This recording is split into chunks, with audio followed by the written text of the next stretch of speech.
Figure TV. Revolutionary salute. Revolutionary salute. Like, share, subscribe. Welcome to the House of Revolution. You know I'm your humble host. The Yamin of Revolution. Races exposed. Justice for Nolan Wells. But before we get into that, y'all be sure to wipe y'all feet. That means hit the like button. You in the House of Revolution. Like, share, subscribe, support the platform, y'all. Well, the races is being exposed. Keep talking, bigots. Let's get right to the content. Salute. So, Warren, I'm going to ask you some very pointed questions. I mean, just straight out. The first thing I want to ask you is, did you kill Nolan? Okay, let's break down this interview. For those of you who do not know, I was an interrogator, human intelligence collector, source operator in the Army. It's important for me to give you those credentials up front because I want you to know from where I'm coming, where I break this interview down. I am an expert in what I'm about to do. I was trained by the Army to identify deception. I have multiple certifications in scientific content analysis, which is where we break down people's statements, the verbiage they use, the change in verbiage, the line count of how they speak. I was certified in the Reed interrogation technique, which is a technique in which we analyze how people speak about things and where and how to identify deception. I was a certified Army interrogator. I was also a source operator, human intelligence collector. I've been through strategic debriefing courses. I've done strategic debriefing. I've done interrogations, thousands of them.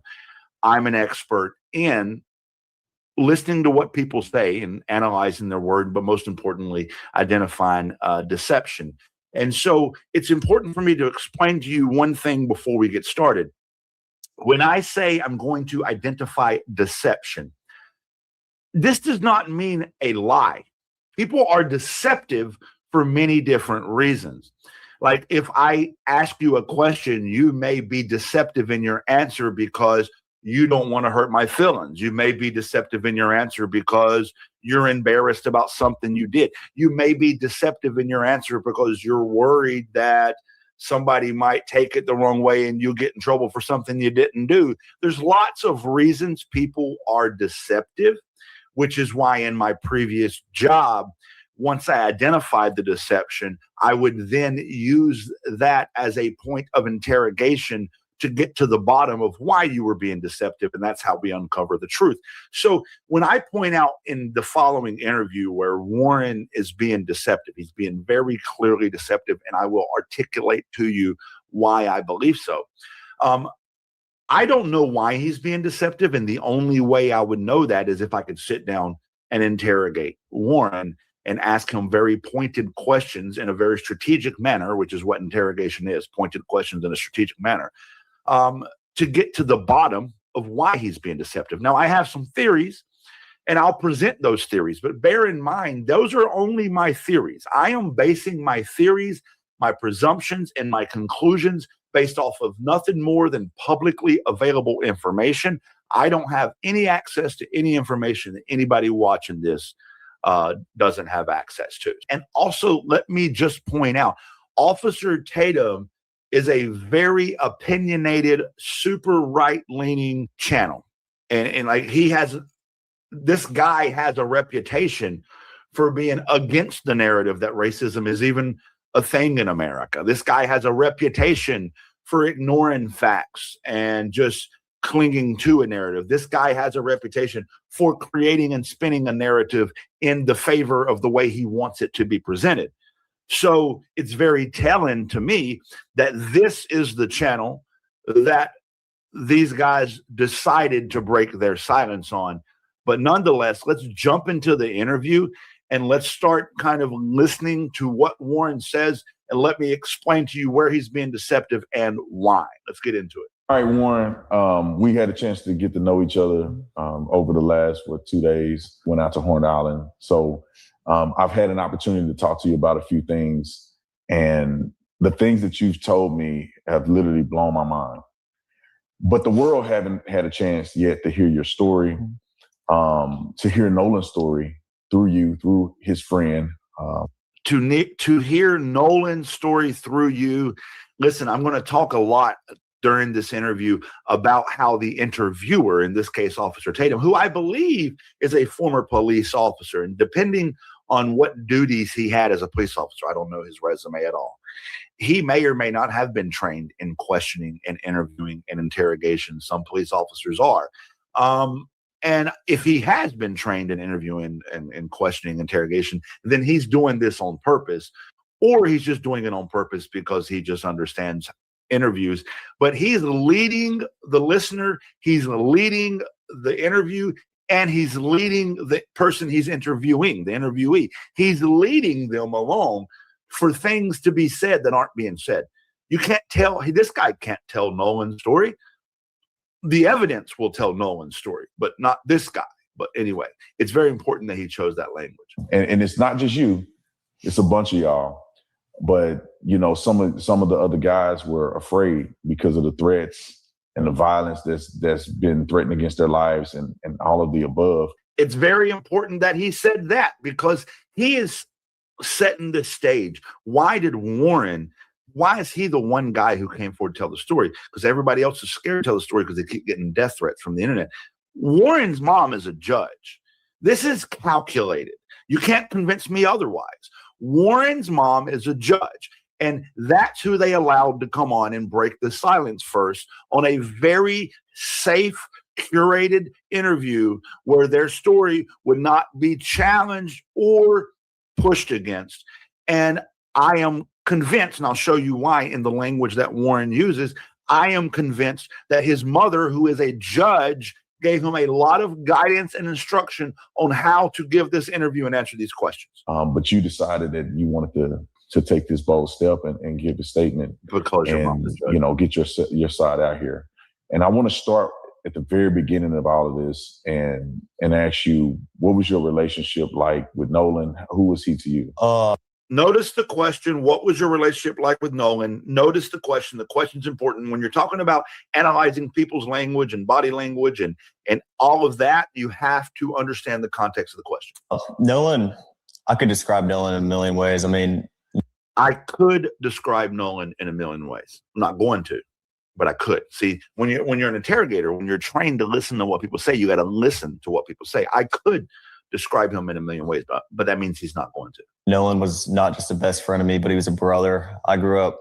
It's important that he said that Nolan was not just a best friend to me, but he was a brother. Please remember that. Through elementary, middle school, high school, and even our freshman year of college, you know, we talked on the phone all the time. We were really close friends. And I mean, Nolan was like a brother to me. And I said that twice. Nolan lit up every room he walked in. He always had a smile on his face. He always had something good to say. I've never seen Nolan get in an argument with somebody and say bad things about someone. You know, there's a lot of people that talk crap nowadays, and Nolan was never that person. Sweetest soul ever. And I mean, I had a great relationship with Nolan. I've never got in an argument with Nolan. We were super close, and I've never said or will ever have anything bad to say about Nolan Wells. I want you to notice that in that entire description, he described Nolan generically. Someone who's not Nolan's best friend or like a brother could have described Nolan. Hey, every time I saw Nolan, he had a smile on his face. I've never seen the guy be mean to anybody. He lights up every room he walks into. These are things you describe people that you just know about in your life. That's not how you describe people that you are very close to. When you describe people that you're as close to as this guy claims to be, you describe personal relationship. You describe a personal connection. You describe things that only you as a friend would know, right? Think about how you would describe your friend. You would give personal examples. This one time we did this. You would do something that was more personable than this generic description of Nolan. And I'm going to show you in the rest of his language why I believe that his relationship with Nolan was more of just a general friend relationship. Like they all kind of hang out in the same circles. So he interacted with Nolan a lot by virtue of that association, but it's an associative relationship, not a best friend like brother relationship. I don't believe that. Yeah. And you guys, you said you kind of grew up together. Mm-hmm. Did you know his mom, or how was that? Because I saw in the media where it appears that she may have said, at least I saw in part, that she said as if she didn't know any of you guys. Right.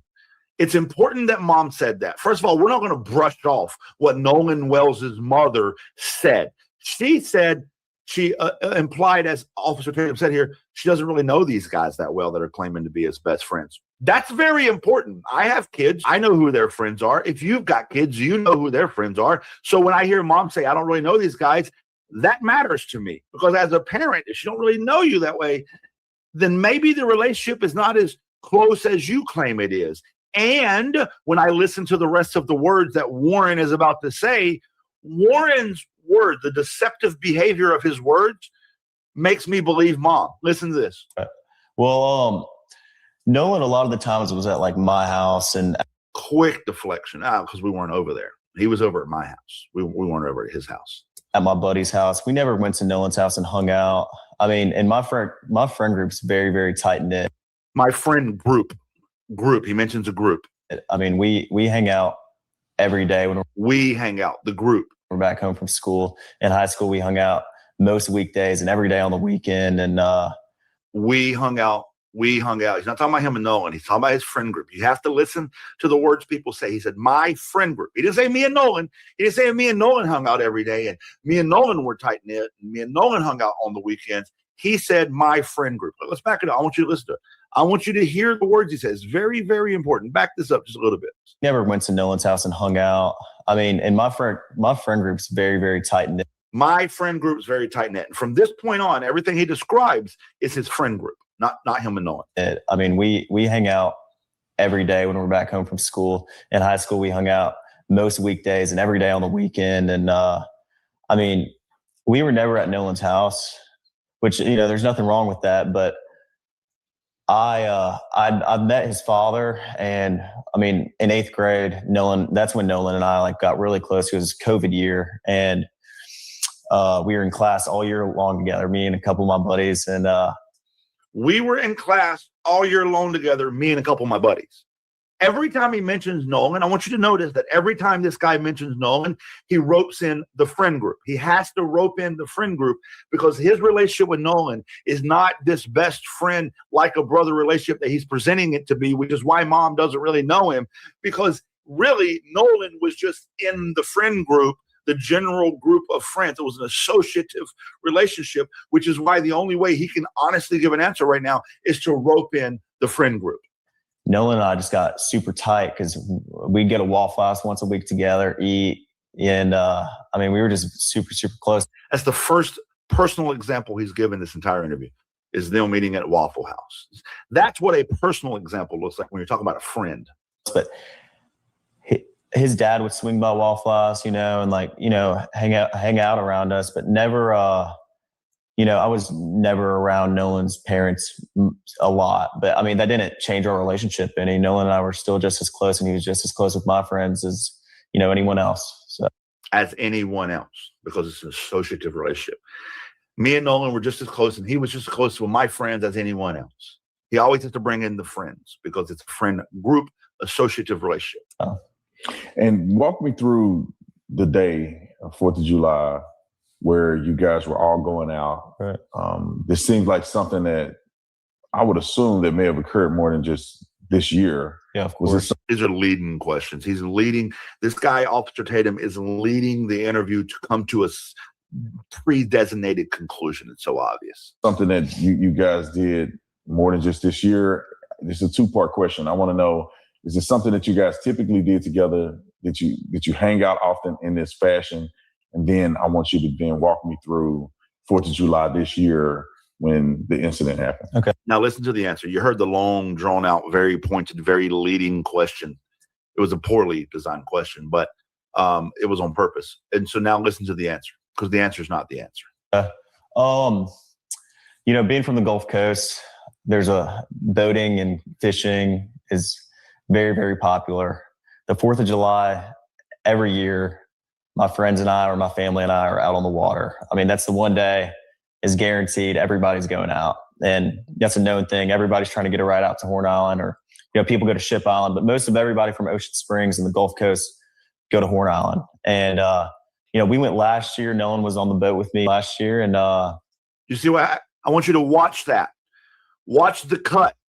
They cut the interview. Very, very, very important. Watch this. Watch when he said Nolan was on the boat with me last year. Watch this. Rings in the Gulf Coast, go to Horn Island. And, we went last year. Nolan was on the boat with me last year. And you see that cut? Nolan was on the boat with me last year. Why would the interviewer cut the interview? Because he probably said some shit that's very telling. He had to point out that Nolan was on the boat with us last year. That's how close we are. We're just best friends. Nolan was on the boat with me. And in a minute, he's going to describe how the boat is 2-3 boats, 20, 30 people. Because once again, it's not about it's not because him and Nolan are so close that Nolan was on the boat with him last year. Nolan was on the boat with him last year because apparently that's what people do in groups of 20 and 30. But that cut right there, very, very telling. That wasn't an edit at just a random part. That was an edit at the exact part he's talking about Nolan being with him last year. But probably because Officer Tatum and his team was like, ooh, take that out. Whatever he said. We don't know. And he was, this was a common thing. My friends go on the boat when we're home. Why didn't you finish the sentence? He's talking about Nolan now. He's talking about Nolan and he doesn't finish the sentence. He says he was on the boat with us last year and he was my friends and I, because he goes right back to the friend group because he's not watch how he does it. This was a common thing. My friends go on the boat when we're home. Where's the rest of that statement? That's what we like to do. Because he's being deceptive. My friends like to fish also. My friends like to go on the boat, not just fishing, but like to go on the boat, like to go on sunset cruises, like to do it all, on the water, And Nolan loved to do that too. Here's all my friends do, and by the way, Nolan too. It's an associative relationship. It's not like he was just like everyone else in our friend group. He loved to go on the water, and he has nothing specific to say about Nolan. You can't be a best friend with a guy. We're like brothers, but every single time he talks about Nolan and his character and anything about Nolan, it's just like everybody else in the group. He's just like everybody else. There's no difference. It's very generic. Have a good time with the guys, and that's what we did a lot. But 4th of July, everybody was out there. Like I said, like Nolan was always trying to go on the boat, trying to go out there with us, and he was always welcome to come. Nolan with us, not with me, not my bestie. Not hey twin, we're going on the boat. Nope, it's with us. He wants to go with us, the group, my friends, the group. Was always out there with us, and but real life started 4th of July.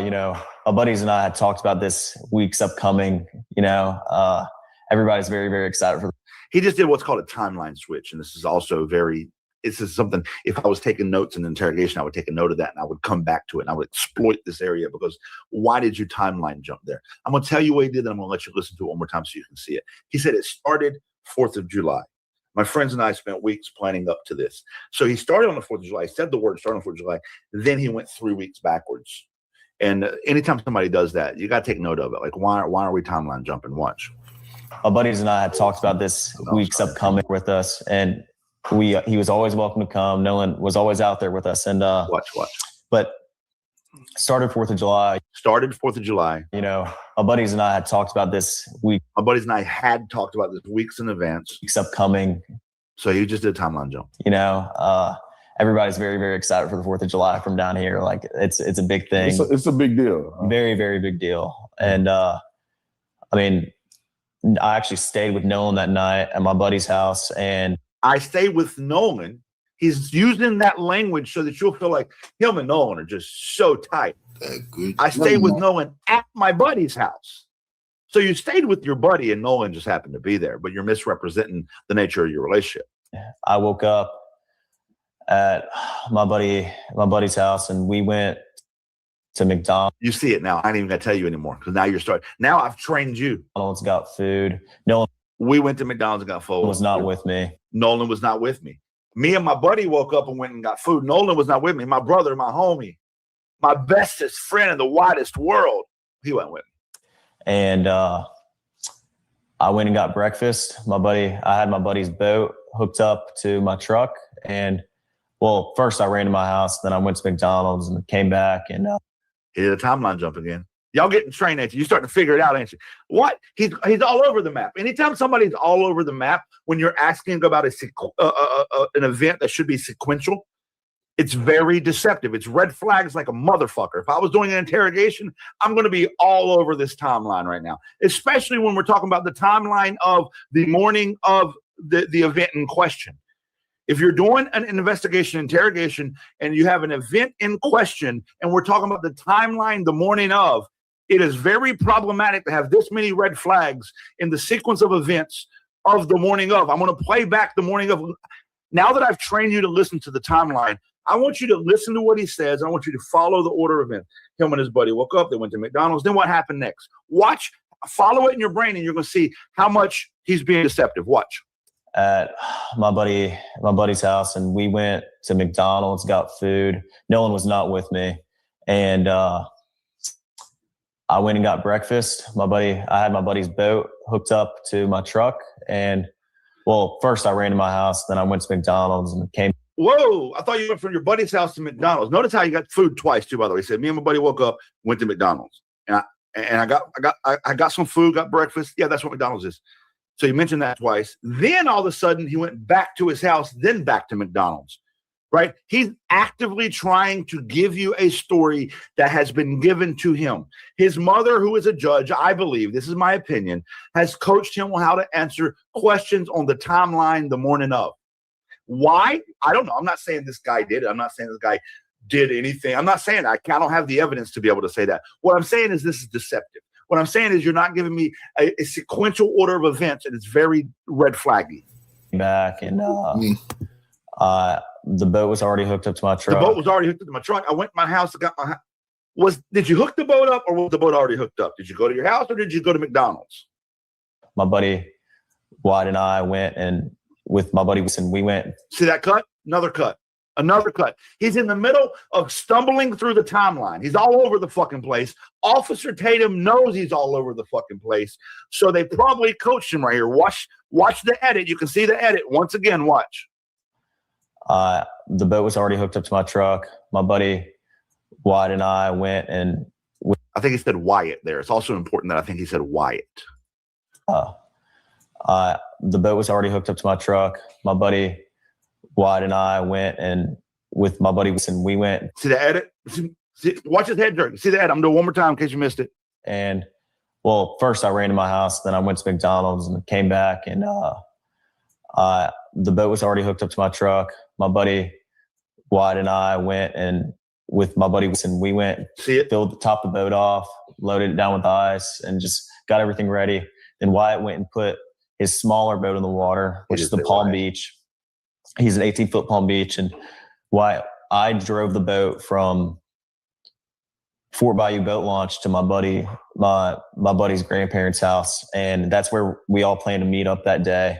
And you say we all, who you talking about? You, Nolan, or no? Keep in mind, this entire time, Nolan's still not with him. He said they went to McDonald's and got food, then ran to his house, and it's all over the fucking map. But he wanted to point out with you, Nolan wasn't with me. We're best friends. We're like brothers, but I'm never with the guy. But we're like best friends. We're just never together. And how many people are going to meet you guys there? We had roughly 20 to 30 people coming on 3 separate boats with us. And so we were all following each other out there as one big group. You know, it wasn't just me and Nolan and a couple other of my buddies. There was 20 or 30 people spread out where we all met at the dock before, and then we departed to go to Horn Island. It wasn't just a couple of us. I mean, there were so many people, we had to split up between 3 boats, and we all left and all got there at the same time. Yeah, I just want to make sure that's clear, because the statements that are out there made it appear that it was just you, Nolan, and probably 2 or 3 other guys. That's a lie. See, Officer Tatum is leading this interview on purpose to be deceptive, to make it sound like the narrative on the internet, the evil villain here. It's just not true. Nobody, I've been following this case since it happened. At no point did anybody say it was just him and a few friends. Everybody made it clear there was a bunch of people there partying. Early on in this case, we saw cell phone footage of what appeared to be an argument. We now know it was another friend who says that was him in an argument, but we've seen tons of boats around, tons of people around. Since the beginning, they've been asking for witness statements because everybody acknowledges that there was tons of people on the island. So Officer Tatum is just flat out lying here and setting this question up so you'll question the veracity of everybody on the internet. And this poor kid who's just here telling the truth is trying to debunk the internet.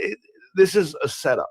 And y'all are the only ones that went out to this island. And that's completely incorrect. I mean, and nobody ever said it. So Horn Island on the 4th of July is the most popular day to be on the water on, throughout the entire Gulf Coast. I mean, everybody and their mom is on the water on 4th of July, There's no telling. I mean, roughly probably 2 to 3, maybe even 4,000 people out there.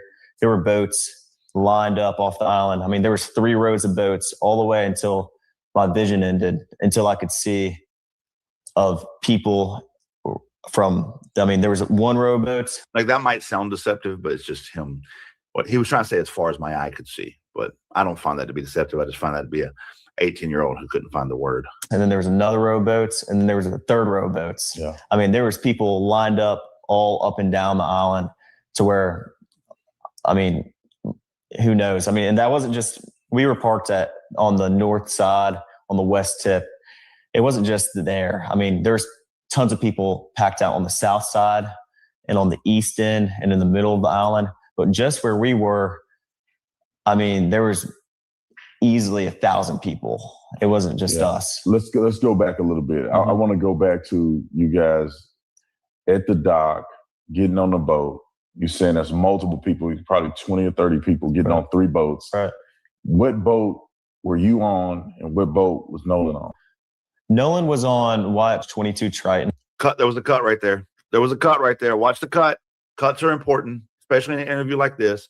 When he says Nolan was on Wyatt's 22-foot Triton, watch the cut, the edit. Boats. Right. What boat were you on, and what boat was Nolan on? Nolan was on Wyatt's 22 Triton. Saw it. On the way out, I went with my buddy Bart because we had a lot of friends from college coming down, and I called Bart that morning. I was like, "Hey man, can you take your boat out?" And he was like, "Yeah, well." He called Bart the morning of, but they were planning this for weeks in advance. Keep in mind, everybody agreed. Just a minute ago, he said everybody agreed to meet, I believe, at Wyatt's grandfather's house, is what he said. And so he drove Wyatt's boat from the dock over to the grandfather's house where they agreed to meet after they got McDonald's and everything else. Now he's saying, I called Bart the morning of.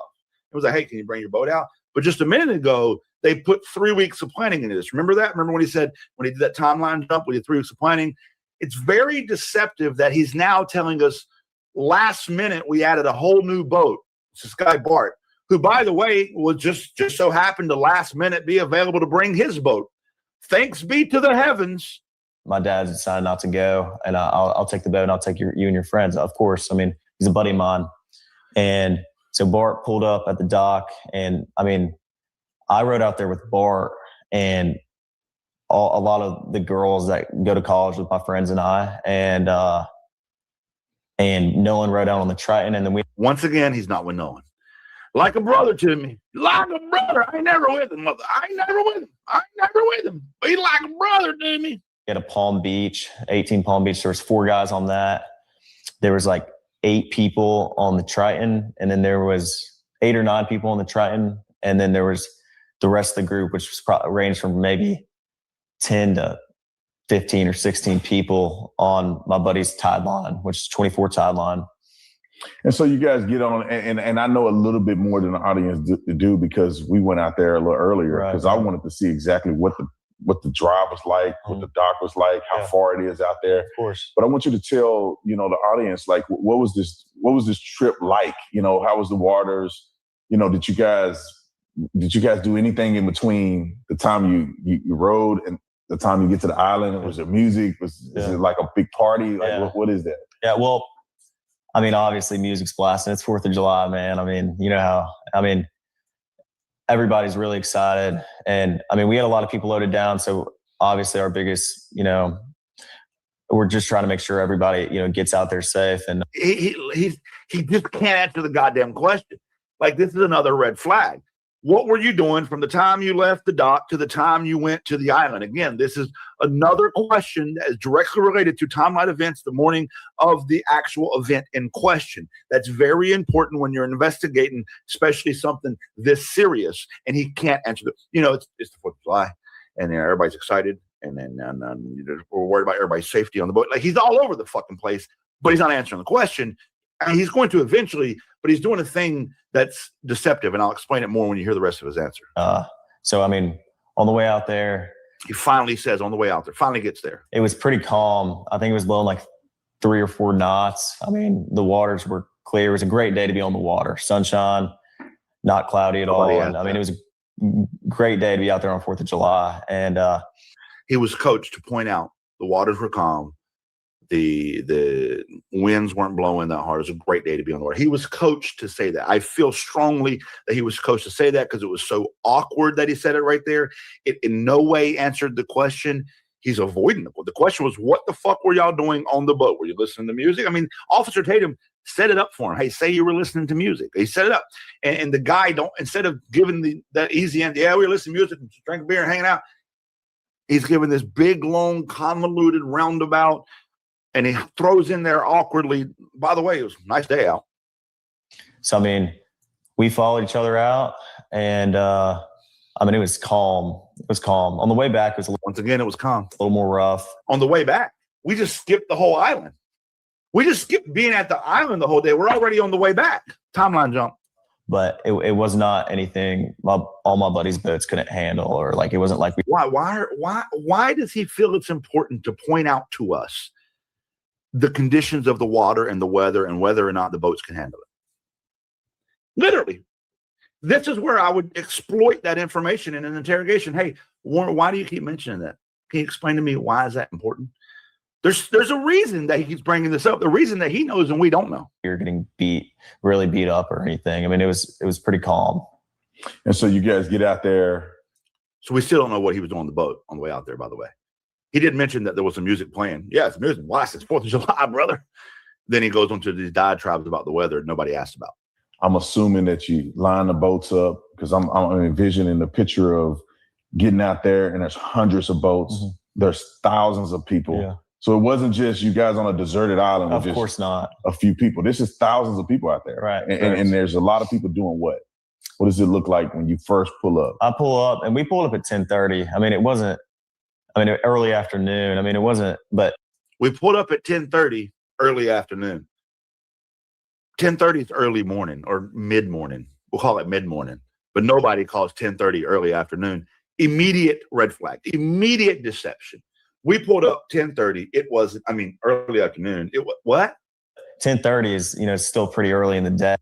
Yeah, it is early in the day, not early afternoon. Hey, and when we got there was already 3 rows of boats lined up all the way, like I said, until I could see. And you're talking when you say all you can see, you're speaking about miles. Yeah. Of boat. When we went out there earlier today, but when we went out there, the island is massive. Correct. It's just several miles long. Roughly 10 to 12 miles. Roughly. I just happen to know the exact measurement of that island. I did not prepare for this interview. I'm just roughly throwing that off the top of my head. And so you think that the boats were stretching from one end to the next, or just a small area of about a mile or less than a mile of boats? Well, I think there was boats all the way around the entire island, but I think some spots were more popular than others. Like the West Tip is usually very, very crowded on the 4th of July, and everybody knows that. So that's where a lot of people park because they want to be around other people. And the East End's a little more, there's not as many people, but there's still a lot of boats out there. It's not like no one. Every area of Horn Island was covered, 100%. Wow. So you get out there, y'all jump out. What do you do? When I say jump out, you obviously not just sitting on the boat. The island is there. Like, what exactly are people doing there? Like, are you spending more time in the water, on the island, in the boat? Like, how is that? How does that look out there?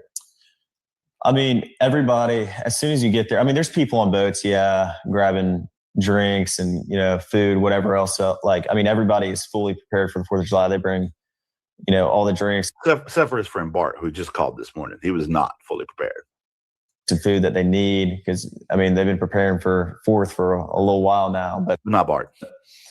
When we got there, I helped my buddies tie the boats up because the tie line was right here, the Palm Beach was in the middle, and then the Triton was on the outer side. Notice how this guy who can't give me a singular fucking coherent detail immediately locks in to tell you exactly where every boat was. And the order. There was about a drop off from where the bow was. I mean, if you jumped off the bow, you were probably about neck deep in water. But if you got off the stern, you were probably waist deep in water. I mean, but when we got there, bow's the front, stern's the back, in case you don't know. Tied up, got, bow and rear anchor set, and we tied up all the boats, made sure they were good, and everyone just got on the water. And then eventually, next thing you know, it's our group. And then, next thing you know, there's 50 other people around. Next thing you know, it's our group. Next thing you know, it's the way he speaks is deceptive. And then when I'm interested in timeline. When you don't speak in chronological order, red flag for me. It just grew and grew as the day came on. And, I mean, that's just how it was. Everybody's drinking, I mean, it's 4th of July. Everyone's just trying to enjoy themselves. And, it's a big party, basically. Big party. I want you to notice in this entire answer, he never said what they were doing. He said what everybody was doing. He keeps doing that. He keeps generically referencing what happens generically on Horn Island on the 4th of July. He never, Tatum asked him, hey, what are you guys doing on the boat on the way out? Never tells you that, tells you all about the weather. What did you guys do when you got there? Well, everybody out there just drinks and eats. That's what people do on Horn Island. It's just generically what happens. Never answers the question. That's on purpose. Yeah, so y'all pretty much having a good time. Just like anybody would imagine, 18-year-olds, probably 20-year-olds, college students, out on the island, women, you probably had alcohol. So y'all having a good time. Yeah, of course. And so where's Nolan in this? You guys out there, the friend groups out there, 3 boats. Watch that swallow. Watch that uncomfortable shift in demeanor. He just mentioned you were probably underage drinking. And the guy, yeah, of course.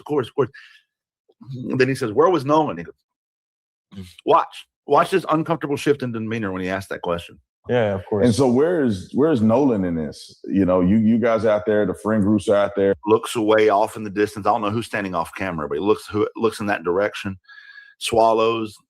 He's uncomfortable. There are 3 boats full of people that came out there that seem to be the closest friend group. Right.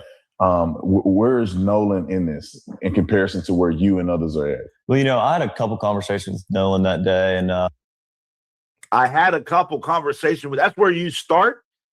In my line of work, where people start to answer your question is very, very telling. The question was quite pointed and specific. Where was Nolan? Rather than saying where Nolan was, he starts off with, I had a couple conversations with Nolan. I think this serves 2 purposes. I think it's to, once again, to lead the viewer to believe he was such a close friend with Nolan. He's my best buddy. I think that's number 1. I also think number 2 is to try to validate him as a source of information. But let's hear what he says. I talked to him and a couple of my other buddies. Once again, every time he brings Nolan in, he has to bring in the other buddies. Have you noticed that every single time he does that, it's never just him and Nolan, it's him, Nolan, and the other buddies? It's an associative relationship. Yeah, in a group, I was not focused on anyone solely, like looking and pointing anyone out, because there's so many people out there. I mean, I was talking to my friends that I haven't seen in a while from high school. I was talking from people I knew from college. I was talking to, everybody my age and even people older than us were, over there. Like, I mean, it was just a regular thing. We're all used to this. We've been out to the islands before. My buddies don't just go out to the island on 4th of July, but they go out, every weekend. Like, I feel this answer is already gone all the way away from Nolan and completely to his buddies. Very deceptive. Fish the islands. I don't just, fish around Horn Island. I fish around Ship Island too. So I'm very familiar with the islands, and had nothing to do with the question. I feel like it was just a big, I talked to Nolan, and Nolan was drinking. Everybody has to point out Nolan's drinking. Was drinking, most of everybody.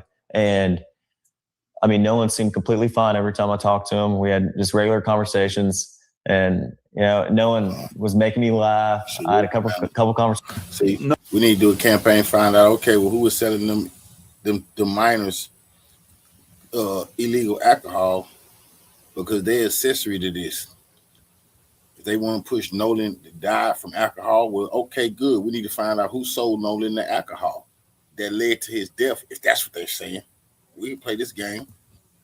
No specifics on making me laugh. Just trust me, he was generically making me laugh. With Nolan and Javon, Nolan and my buddy James, Nolan. I had a couple conversations with Nolan and Javon, Nolan and James, never just with Nolan. And I mean, I can tell you, I mean, I talked to Nolan a couple times, but it wasn't like I was strictly sitting there talking to Nolan the whole day. I mean, there was hundreds of people I knew out there. So, yeah.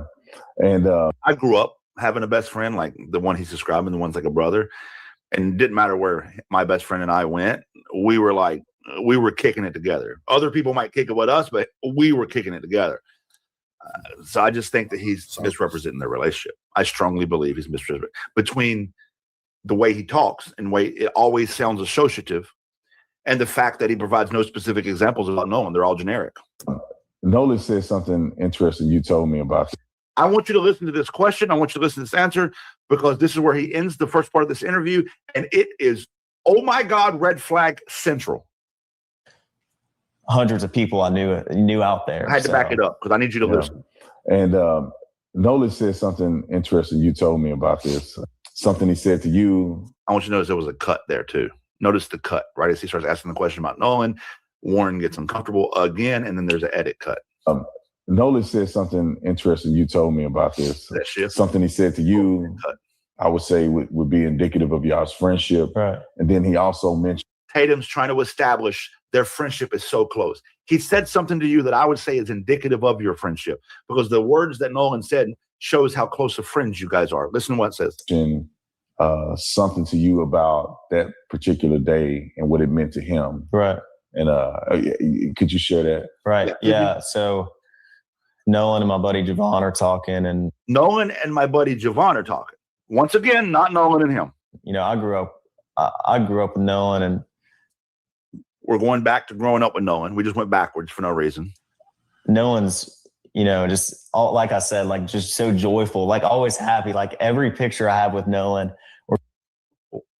Why are we talking about Nolan's pictures? And what did he say to you? That was the question asked. The picture I have of Nolan, he's smiling. I mean, like he's always happy. If I always need like a shed of light, I'm calling Nolan, you know. And Nolan and I laugh and joke a lot. Like that's how our friend group is. That's how our friend group is. Not me and Nolan, just our friend group. Jokingly laugh. You know, no one takes anything that serious. You know, we enjoy our time together. You know, I mean, there's never any awkwardness within our friend group. We're very, very tight. So if I ever need to get something off my chest or talk to anybody, I'm talking to all my friends. I'm not just talking to like specifically anybody. I would go out like. Notice how he's making it very group general, because he knows that his relationship with Nolan is not as he has represented it. But listen to when he finally tells you what Nolan said that was so indicative of their friendship. And if I'm having issues with something, I go talk to my group chat, and my guys are there to, you know, give me a hand anytime I need it. And all my guys are, you know, all my buddies are the same exact way. You know, Nolan was the same exact way. If you ever need something, I'm here, man. Like that's how he was. So never answered the question. He's basically saying, if you ever need something, I'm here. That's how he was. He didn't say he said that to me that day. Officer Tatum is trying to phrase the question to imply that on Horn Island that day, Nolan walked up with him, patted him on the shoulder and said, brother, you ever need something, I'm here for you. That's how they're trying to present it. They're trying to present it in a very deceptive way that Nolan came up and said, if you ever need something, I'm here for you. And in this convoluted, roundabout, fucking all over the place answer that he gave, he said, Nolan was the kind of guy, if you ever need something, I'm here for you. That's how he was. Not Nolan said that to me. Not Nolan told me that directly that day. This is this is disgustingly deceptive. And then you guys get ready to leave prematurely. Right. And like, what? Explain that, because you guys got there around 10. And that's where he ends the interview right here. The next part, the part 2, he goes to Horn Island. And oh my God, I found a couple spots in that interview on Horn Island. It is red flag to the fucking highest degree. I'm going to show you one. And when I show it to you, you're going to be like, oh my God, that's bad. But let me real quick edit this video. I think I'm already at 45 minutes. So in the interest of not making this video 2-3 hours long, I'll edit this and get it up, and I'll do the second video that he did with him in a second video myself, because it'll end up being 45 minutes. If you enjoy this type of analysis, please do me a favor.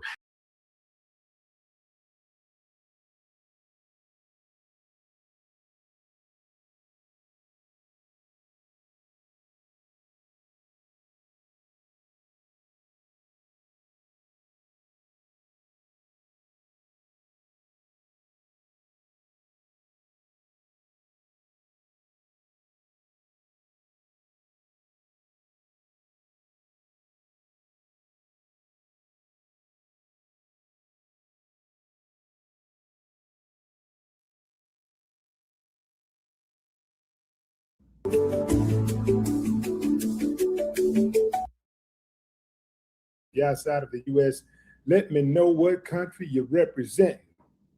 Throw up your flag. Going in, going in, going in, going in.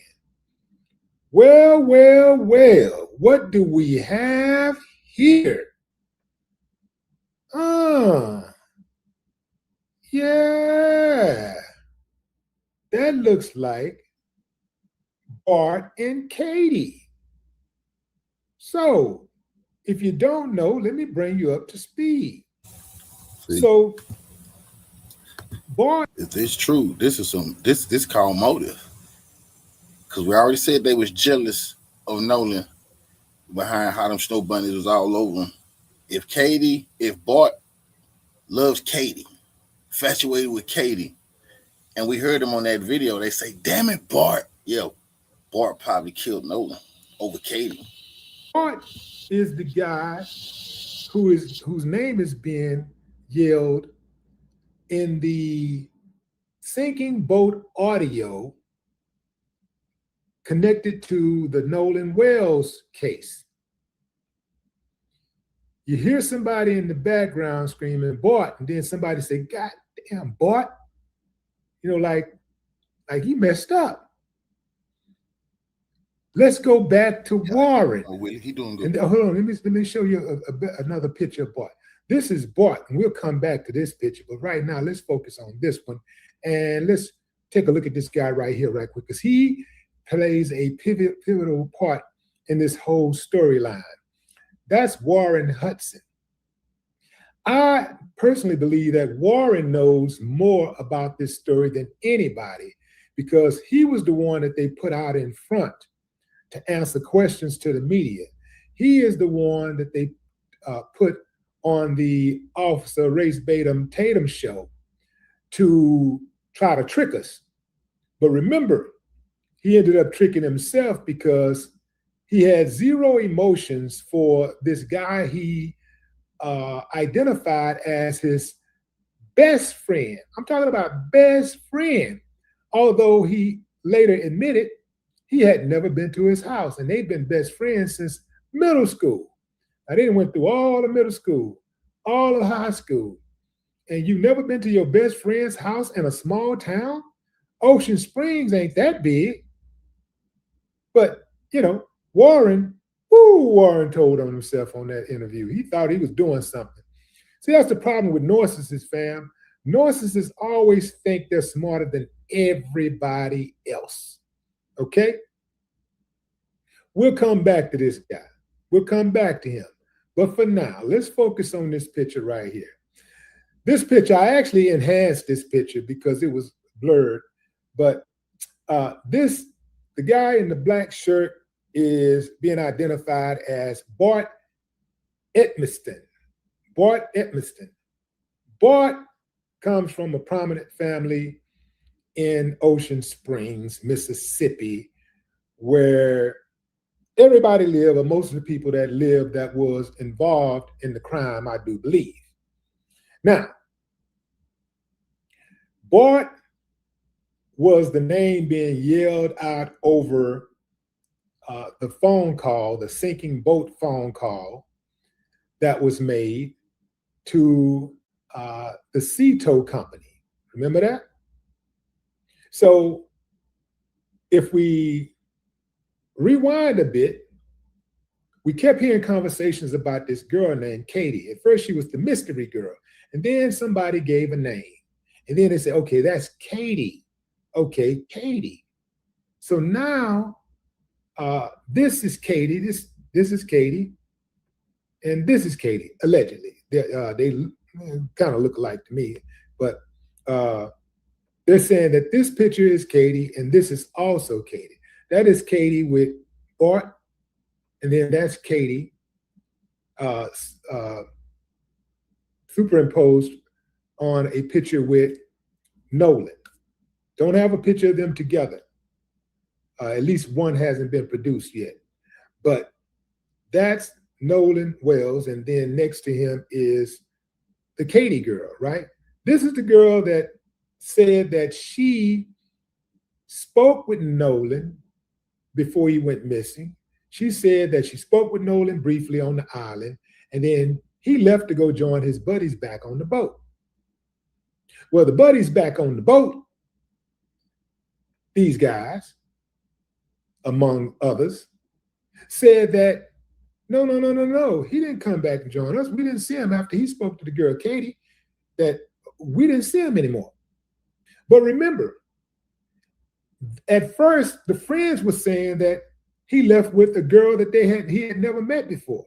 And they said they didn't know the girl. They act like they didn't know who the girl was. But the lie detector determined that was a lie.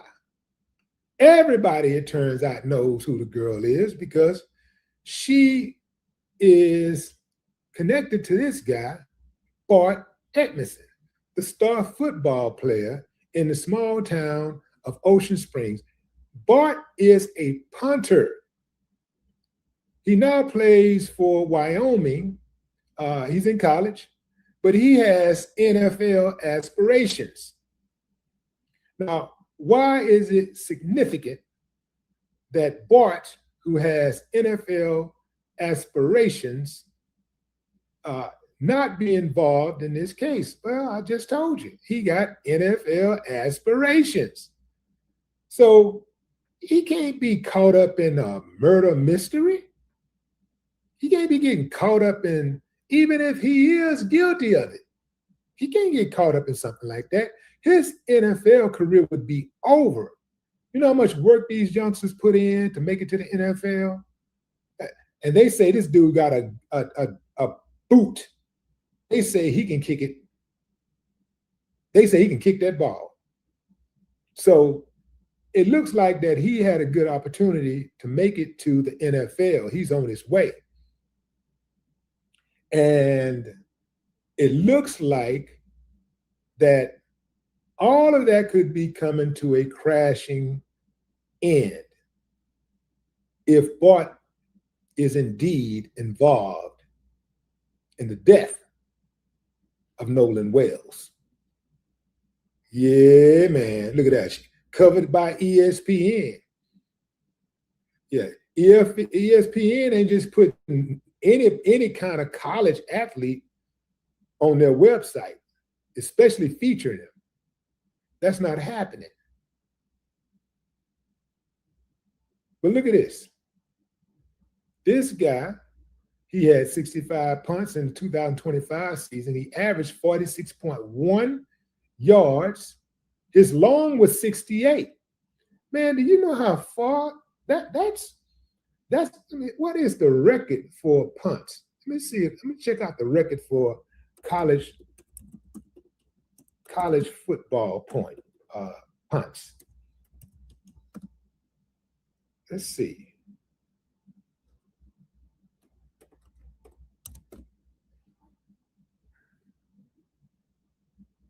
It looks like, okay, I want to do distance. They say they got a lot of them that has kicked a lot more punts than him, but okay. So, whoa, that's interesting. So in college football history, somebody kicked a punt 99 yards, but that could also mean the ball was rolling too. Not that he kicked it. It was 90, it went from the point of his foot and in the air for 99 yards. Okay. But yeah, so they got people who have kicked the balls 99 yards and 95 yards and all of that kind of stuff, right? But they say this guy has a legitimate shot at making the pros. So this is the college football hometown hero, right? Oh, by the way, I first saw this story on Tissa, I think, is it Tissa Tales? I think that was the name that I saw, Tissa Tales.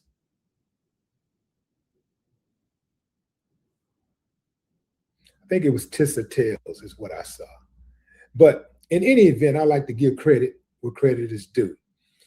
Yeah, so Bart is the subject of the Nolan Wells case.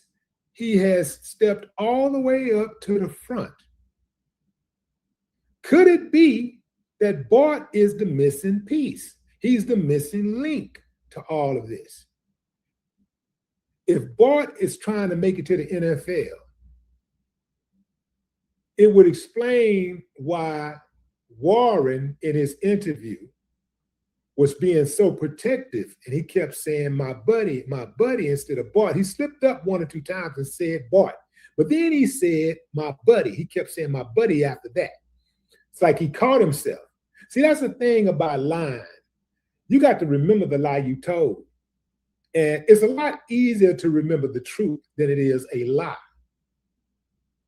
So, could it be that Bart is the missing link? Could it be? This, if indeed, if he is the missing link, it would explain a lot. We got a lover's quarrel. We got one of the oldest situations in the history and known to mankind. A man loses his life over a woman. Could it be that Bart took Nolan's life because Nolan was pushing up on his woman? Now, for those of you who say, oh man, now you're reaching. Hold on. Wait a minute. Up your brakes. Okay. Remember, Warren said Nolan was cradling Katie. Warren also said that he said something slick to Nolan when he saw Nolan with the girl, but he didn't say the girl's name. He just said he saw him with this girl and he said something slick to him. And, he just he said, I was just joking, And he said, he told Nolan, man, you crazy. He said, dude, you crazy. As if to say, you crazy, man, messing around with this dude's girl, man. You know how that dude is, man. You crazy for doing that. You wild. It has also been revealed that on the 4th of July, this so-called best friend of Nolan Wells was trying to purposely leave Nolan behind at home. They didn't even want Nolan on the trip with them. Perhaps it was because they knew Bart would be there. Maybe they thought or knew Bart would be looking for some trouble. Who knows? Maybe they thought, well, we know Nolan be messing with Katie, and we know Katie is Bart's old squeeze. Don't know if they were still together, supposed to be still together, trying to work it out or what, but at some point, they were in a relationship. Maybe Bart didn't know how to let go, or maybe he got jealous because, oh man, this the coldest one right here, y'all. Maybe Bart got jealous because this white girl that he loved at least once in his life was now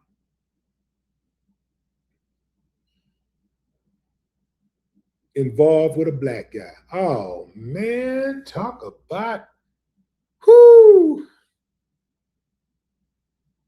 Talk about having your life turned upside down. Some of these white guys, they be so caught up in that whole white woman dating a black dude thing that, it could drive them crazy. It don't do that to me. When I see black women dating a white dude, I just be like, hey, that's their thing, and I'm gone. I don't even comment on it. It ain't my business. If that's what she want, let her have that. That's what she want. But there are white dudes out there, they subscribe to the idea that if a white woman mess with a black dude, that she's now somehow tainted. Never mind all of the murderers and racists, and killers. The rapists and murderers and thieves and abusers that are within the race. They draw the line at a black guy. They draw the line at skin color. The skin color, that's enough for me. Now I'm ready to kill. I wasn't ready to kill because, that guy, hey, he's a woman beater. He beats children. He killed his child. He's a serial killer. He's a rapist. He's a thief. He's a robber. He's everything. And I didn't lose my mind when she dated any of those type of guys. I didn't want to kill her and kill him or nothing. But the black guy, I just can't take it anymore. I want to hurt something. I want to kill something. There are guys out there that are like that. Obviously, not all white dudes are like that. Some white dudes are very secure in their skin. Very secure in their skin. Some white guys that type of thing do not faze them whatsoever. But some of these dudes, it could drive them to kill even if it's not a woman who they're involved with. Even if they're not involved with the woman, it could drive them to kill.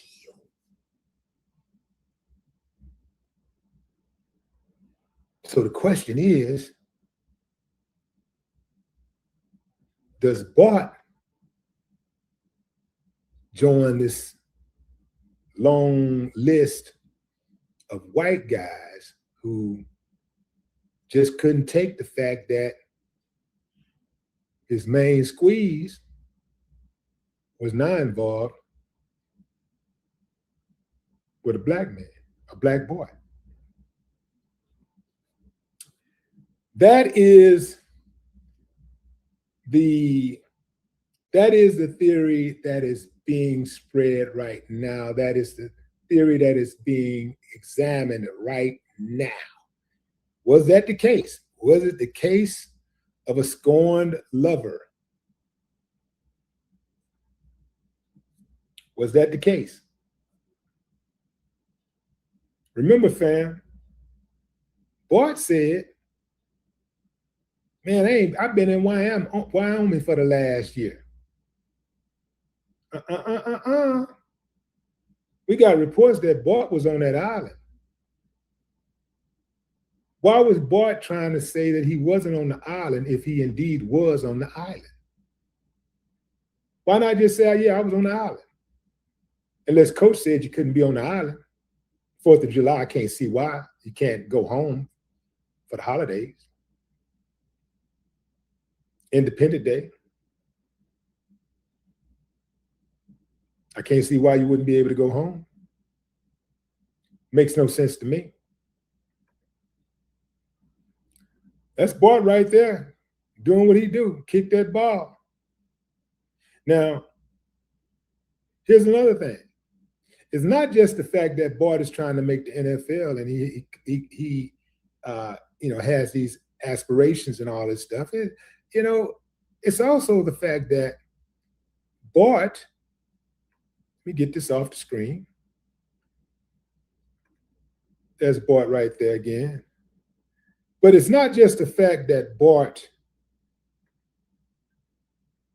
has these NFL aspirations. His father is a prominent member of Ocean Springs community. He's a medical doctor. Yeah, this is senior. Y'all see that name Memorial? See those colors? Remind you of anything? That's the same hospital that Christine Wansley works for. Christine Wansley is the mother of Nolan Wells. See, this is a very small community. This is one of those communities where everybody know everybody. They say it's tight-knit. Well, it might be tight-knit, but there is a very special racial undercurrent. That's one thing. If it's in Mississippi, if it's a town in Mississippi, I don't care what it looked like on the outside, how pristine or polite that it may appear, that racism is ready to jump in at any moment. Racism be like, yeah.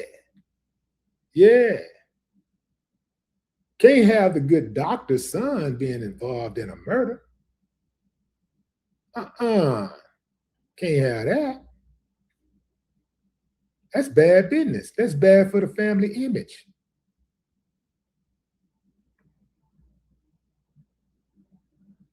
There are some people out there who don't mind their family members taking a life. They just don't want it to come back on them. They just don't want to be outed. They don't mind raising their children to be racist. They just don't want them to be outed. They don't mind their children getting involved in racist activities. They don't mind them doing blackface, going to college, doing blackface like the governor of Mississippi did. Well, he's accused of hanging out with his fraternity who participated in blackface and also dressed up in Confederate uniforms and took a picture. It's on the internet right now. Look up Governor Tate Reeves and just type in blackface or college photos and you'll see it. So they don't mind that type of stuff. They don't mind participating in racism. They just don't want to be called a racist. My thing is that if you work so hard, if you don't like being called a racist, why do you work so hard to be one? Like if I didn't want to be identified as something, I just wouldn't do it. I wouldn't put myself in that kind of position for people to identify me as such, right?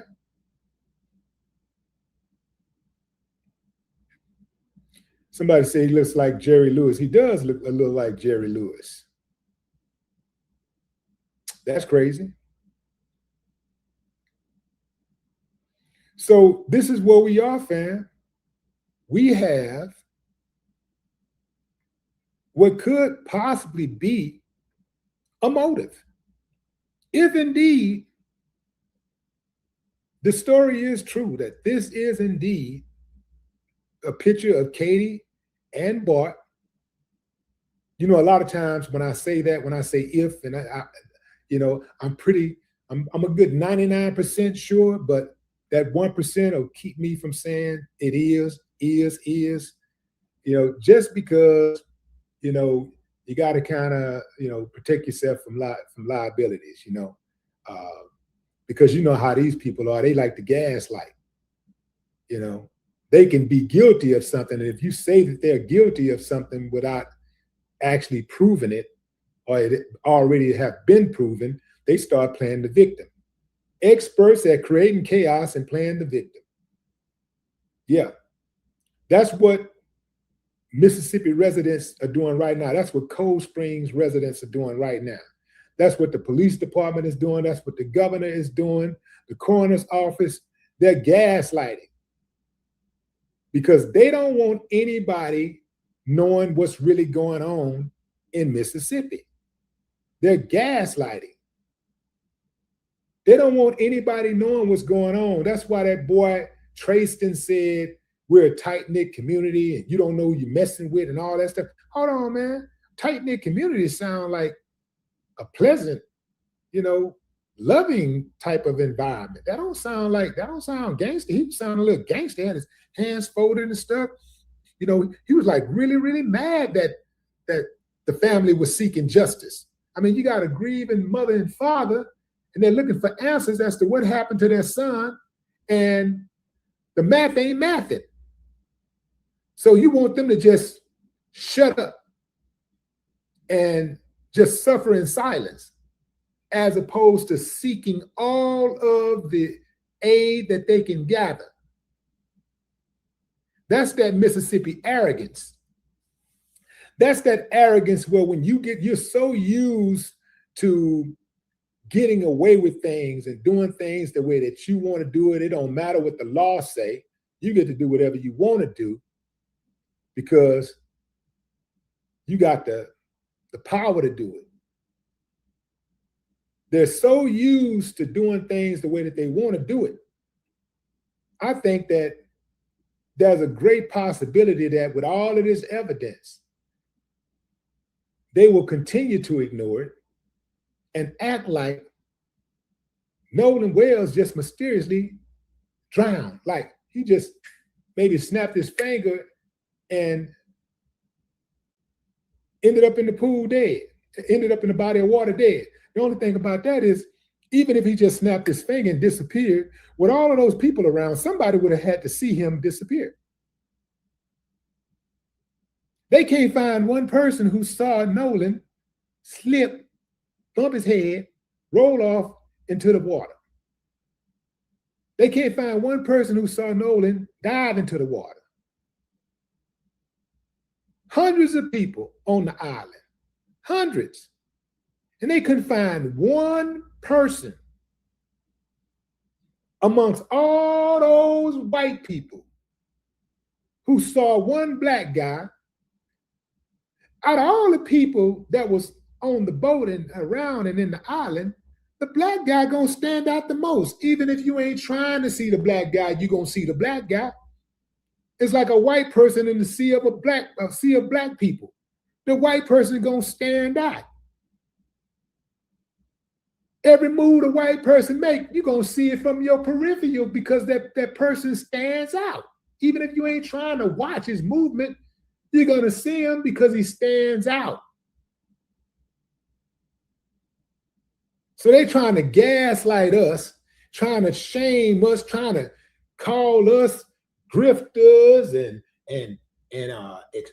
exploiters and this and that. That ain't gonna work over here, man. None of that work. It ain't never worked with me. From the first time I came into the business, look it up. 1989, controversy. There's a song on there called F the KKK. I stood on that. Before me, nobody ever made a song like that. I did that and stood on it.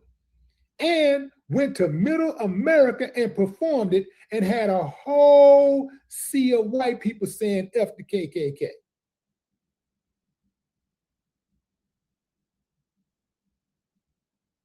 There's another song on there called Do It Like a Geo. I said that, I stood on it. So when I believe that I'm right, man, I can back it up. I'll stand on it. If I'm right, I'm right. If I'm wrong, I'm wrong. But right here, I know, man, something ain't right about this case. There are too many inconsistencies. There's too much stuff that do not add up. And you want people to just ignore it. See, let me tell you something, fam. For any of y'all out there who might be wanting to ignore it, especially if you're a member of a marginalized group, just know that eventually the bully is going to make his way to you. Go back to high school, go back to middle school, elementary. Anytime you can, go back to the neighborhood.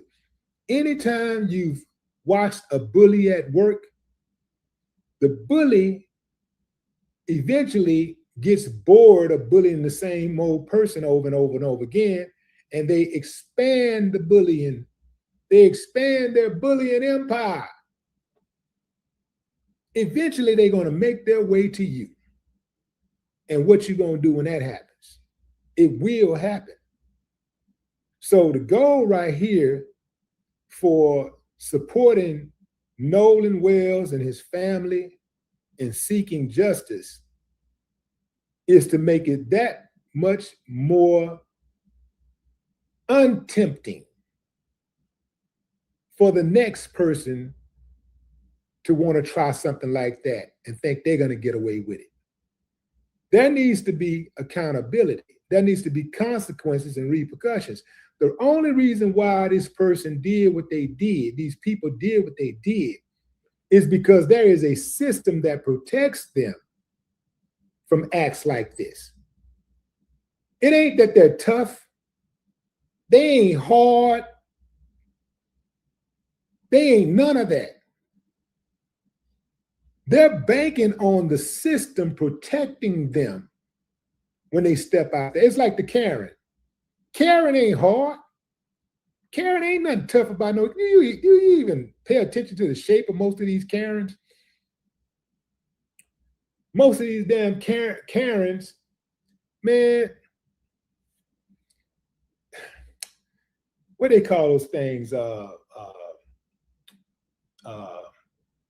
Most of Karens built like dragon fruits. They ain't gonna push a butt duck in the pond. But they got a bunch of mouth. And they got a trigger finger to call the police. And that's what they're banking on. They're banking on weaponizing the police against you. That's what they bank on. They're not tough at all. Take the police out of the equation and you ain't got no Karens. They're non-existent. Because they know if they would know what come with that. Ain't none of these dudes hard. None of these Jack Lane dudes, none of these Proud Boys, ain't none of them hard like that. They're banking on people like Trump granting them immunity, commuting their sentence if they do get caught up, granting them a pardon. They're banking on things like that. They're banking on the police, weaponizing the police. They behave this way because there is no consequences. So when you change it with the consequences, their behavior will change. I do believe that some of these people grow up and at some point, somebody tell them that they're better and that these people over here don't matter. They don't count, and you have a birthright to be over them. You have a birthright to be better than them. So when they fall short, when their conscience start messing with them, when their self-esteem start betraying them, it makes them angry. That's why the Karens, a lot of times people try to understand, man, why do these people continue to mess with black folks when even in their own neighborhoods, you're pulling up on a black person, standing in front of their own house, checking their own mailbox, sitting in their yard, walking on their own apartment complex, pulling up to the gate at their own apartment complex. Why is it that these people go out of their way to inject themselves in black folks' lives, especially in their neighborhoods? That is because a lot of them feel that because of the color of their skin, they should be doing better than you. You shouldn't be able to afford to live where they live. That's what it really comes down to. They think you shouldn't be able to afford to live where they live. So they get angry. And they go to running that trap. And they got the police on speed dial, just in case you get a little bit too aggressive. And some of them don't mind shooting because they're banking on the judicial system giving them a pass. There are too many people involved in this particular crime for them to get away. You got at least 6 or 7 males. You got 2, 3 girls involved. All of them got boyfriends and girlfriends, are gonna have boyfriends and girlfriends and wives and husbands down the line. They got siblings. Some of them got siblings. Some of them got other best friends. It is impossible to keep a secret like this forever. It is impossible. And death, murder has no statute of limitation. Somebody gonna tell the truth. Somebody gonna tell the whole story. Now, I'm appealing to any one of y'all out there that know the truth. Go on, be first, man, and get that money. It's $125,000 on the line, man. Go on, get that money. You may as well get the money than to get nothing and then tell your story. Because whoever tells the story first is going to drag you in. If you know the story, they're going to drag you into the story too. I'm talking about the principles, the primary principles. So if you were involved, if you were there, you saw something, you better go ahead on and be the first one to speak. Whoever speaks first going to get that money. Might as well get something out of it. If you're going to have to go to court anyway, you're going to get subpoenaed. Might as well be the first one to get that money, cash in. Can't really appeal to your humanity because you've been holding the secret that long. That tells me you ain't really got none. You ain't got no heart. You have no empathy. You're incapable of that. So I'm going to appeal to what you know. Money. You know money and you know blood. For some people, that's all they respect, money and blood.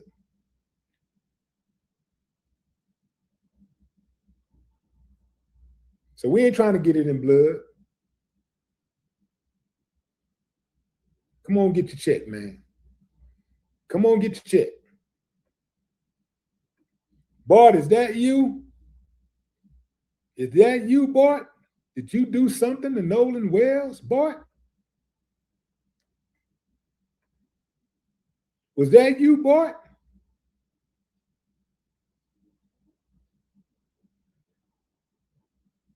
Bart, I want you to know, if you was involved in Nolan Wells' death, your football career is over. You ain't never going to the NFL. NFL don't want this type of heat. What team gonna draft you? What team gonna pick you up in the free agency? They don't want this type of heat.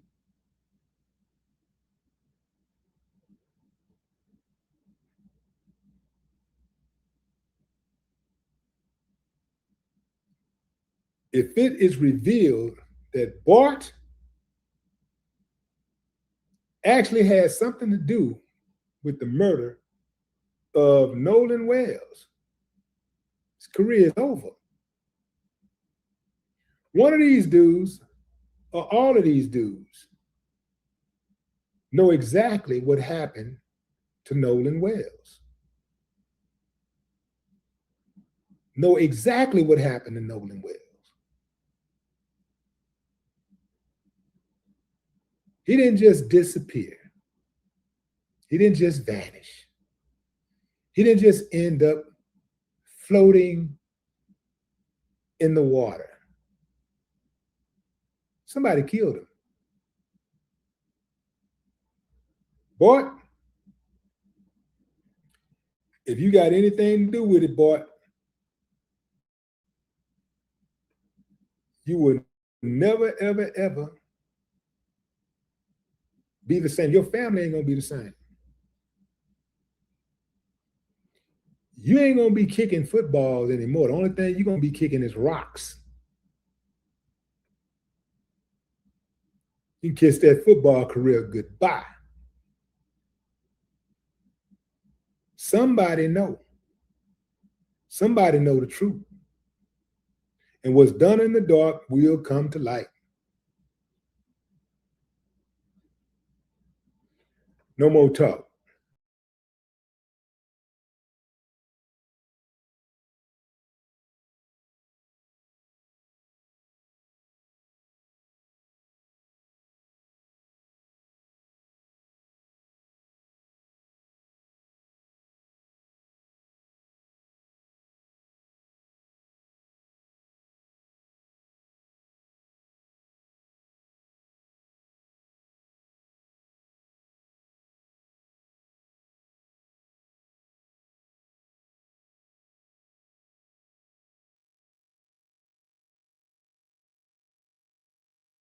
The plot thickens in the Nolan Wells case, y'all. And of course, everything is all alleged. Now, it's been alleged that Katie and Bart had a thing going on. And Bart wasn't just there to celebrate the 4th of July. Bart was there to put an end to that shit that Nolan had going on with Katie. And this is why they lined Nolan up, allegedly. Also, there's a smear campaign going on, saying that Nolan was drunk out of his mind, spewing all types of hatred towards Nolan with no proof of nothing. Then they had a nerve to say, yeah, there's 2 people who came out to say that Nolan was on the island after the friends had left. 2 people out of about 400 to 500 people, and they know the exact time. Now, if you ask me what time was what 15 days ago, I am not going to be able to tell you that time unless it's a doctor's appointment or something like that. But just understand, people do get paid to say things, allegedly. Check this out, y'all. Has the motive for the mysterious death of Nolan Wells just been revealed on social media? Walking in the opposite direction towards my boat. And I dabbed Nolan up. I made a slick comment about something, actually about the girl that he was with. I made a slick comment to him. So he made a slick comment about the girl Nolan was with. Now, we all know the girl Nolan was with on Horn Island was Katie, right? Introducing Whoa. Katie. This is Katie. And guess who the gentleman is over there? Wow. Now we still gonna keep it all alleged because I was looking at the tattoo. Maybe she got the tattoo after this, but she's in a picture with Bart, y'all. That is Bart Edmiston. This is the same Bart whose identity was almost hidden from all of us because Warren went on to Officer Race Batum Tatum's channel and he kept saying, my buddy this, my buddy. And we all like, who is my buddy? And one time he slipped and said Bart's name.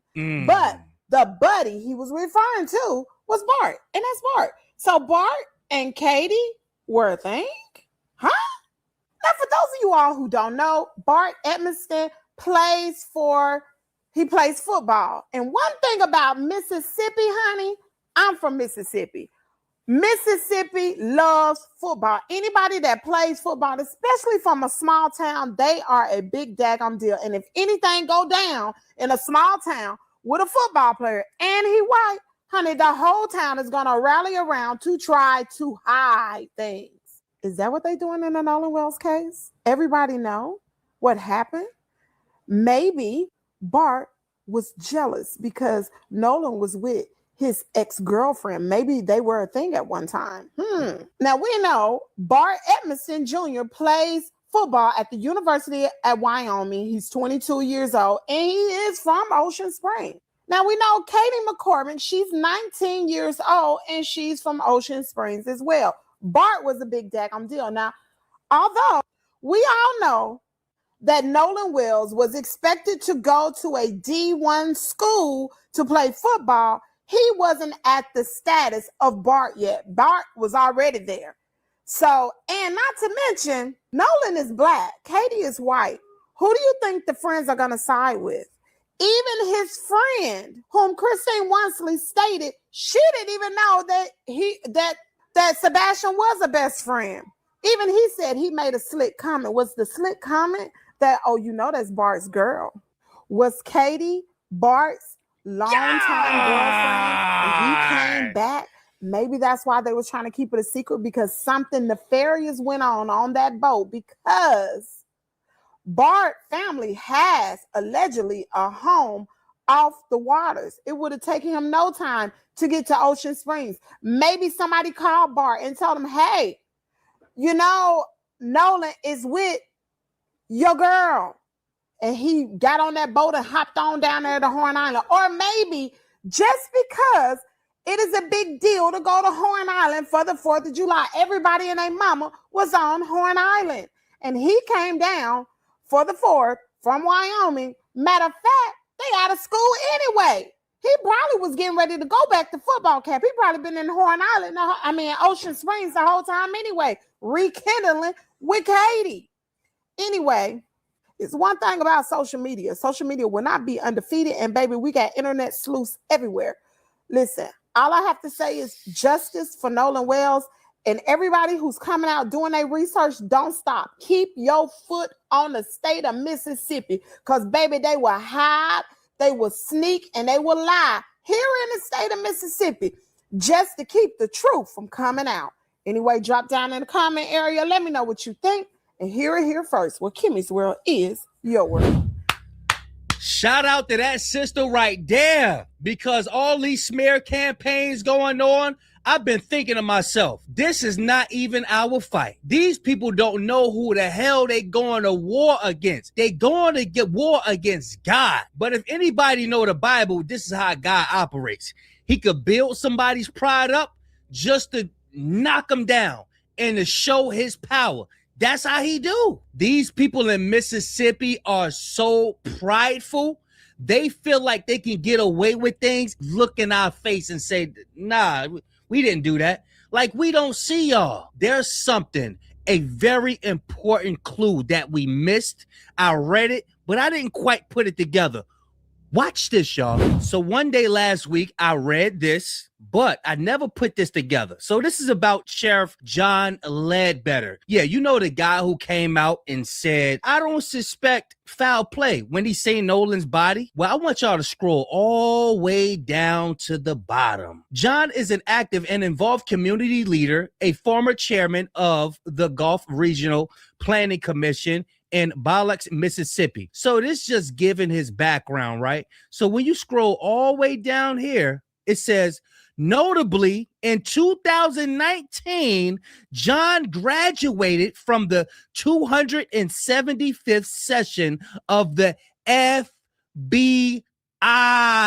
National Academy in Quantico, Virginia, y'all. So when we say these people are well connected, they are well connected. So what makes you think that he don't have a buddy in the FBI? Let's continue. Next up, we got my girl, Tisa Tells. Y'all know how Tisa give it up. She don't play no games. Check it out, y'all. You guys, we have to get into this. We believe we have motive. We believe we have location, and we believe we had what really happened. And we are going to use Warren and Trayvon's own interviews along with some thought they were deleted Facebook posts and get into this. And I think this is the real reason why they all deactivated their social media accounts, because they didn't want us to know the history. The history of what?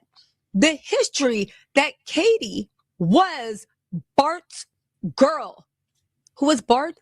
Bart is Bart Edmonton Jr. He is a promising NFL player. Well, he's a future NFL player. comes from a legacy line of football players. His family, his grandfather, his dad are big dogs down in Ocean Springs. And what's more, Katie was Bart's girl, Bart Edmonton Jr., and it is unclear on whether she was still his girl. Now, let's not forget, let's put everything in order. Bart Edmonton Jr., when Warren was giving the interview, he kept saying, my buddy, my buddy, my buddy. He only slipped up one time and said Bart's name. Now, the Marine Resource Division of Jackson County literally slipped up and gave out a Freedom of Information request. It actually gave us the audio, but what's more important, it gave the name of the person that reported Nolan missing. And the person that was named on that was Bart, y'all. Wait, their story is falling apart, and I'm talking about Nolan Wells' friends. Now, since everybody has heard the rescue call and can hear some about Nolan being dead in the background, they are releasing all type of stuff. Now, this is supposed to be footage of them getting the boat towed. They say Nolan isn't on there, but guess who is on there? I'm going to tell you in a second, a key person in this investigation. Now, what role is TMZ playing in all this? Because after that rescue call, now they talking about Nolan Wells was drinking heavily and partying with friends, and that's what caused it. And they've even said, oh, it's witnesses saying they seen him at 6. Where were these witnesses at all this time? And then they try to drop this footage of the boat or picture of the boat, and they don't understand. The internet is saying, guess who is on there? But I do tell you one thing. They said got 2 witnesses that claim Nolan was on the island after his friends left the boat.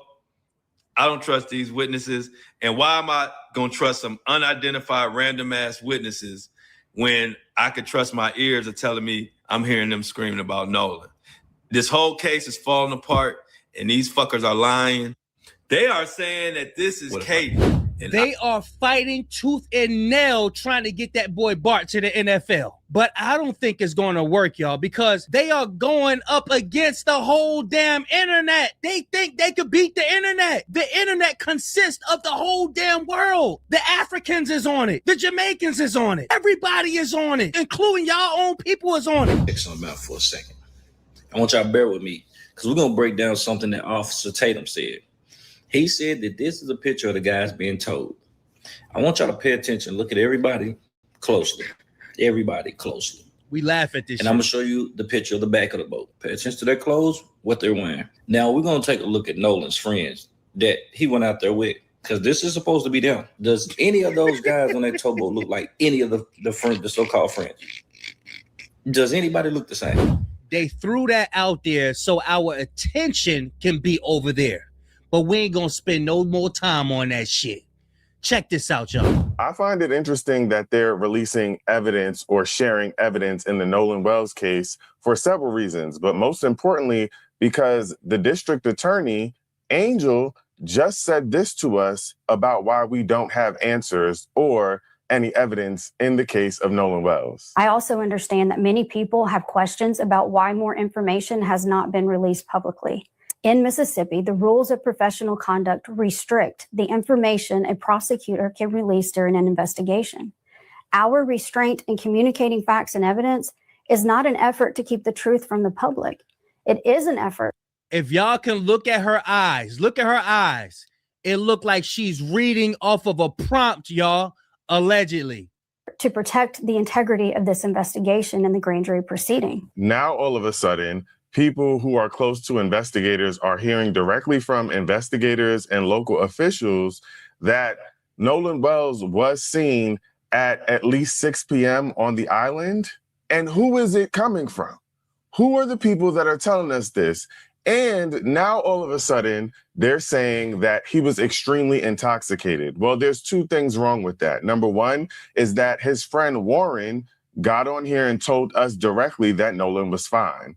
2 is that there's still no autopsy from Mississippi. Where is the toxicology that would show us that he was so inebriated? And again, where are the missing parts of his throat? So is it that you all are trying to protect the investigation, or are you continuing to try to cover up for something that we all know happened? And that's the key thing, y'all. They want us to forget about the body parts. They want us to forget about the throat. They want us to forget about the stomach, the lungs. They want us to forget about all of that. But we not. We're going to continue to talk about that. But that's the end of the video. I just wanted to hit y'all with that piece of information. Y'all get in the comment section. Let me know.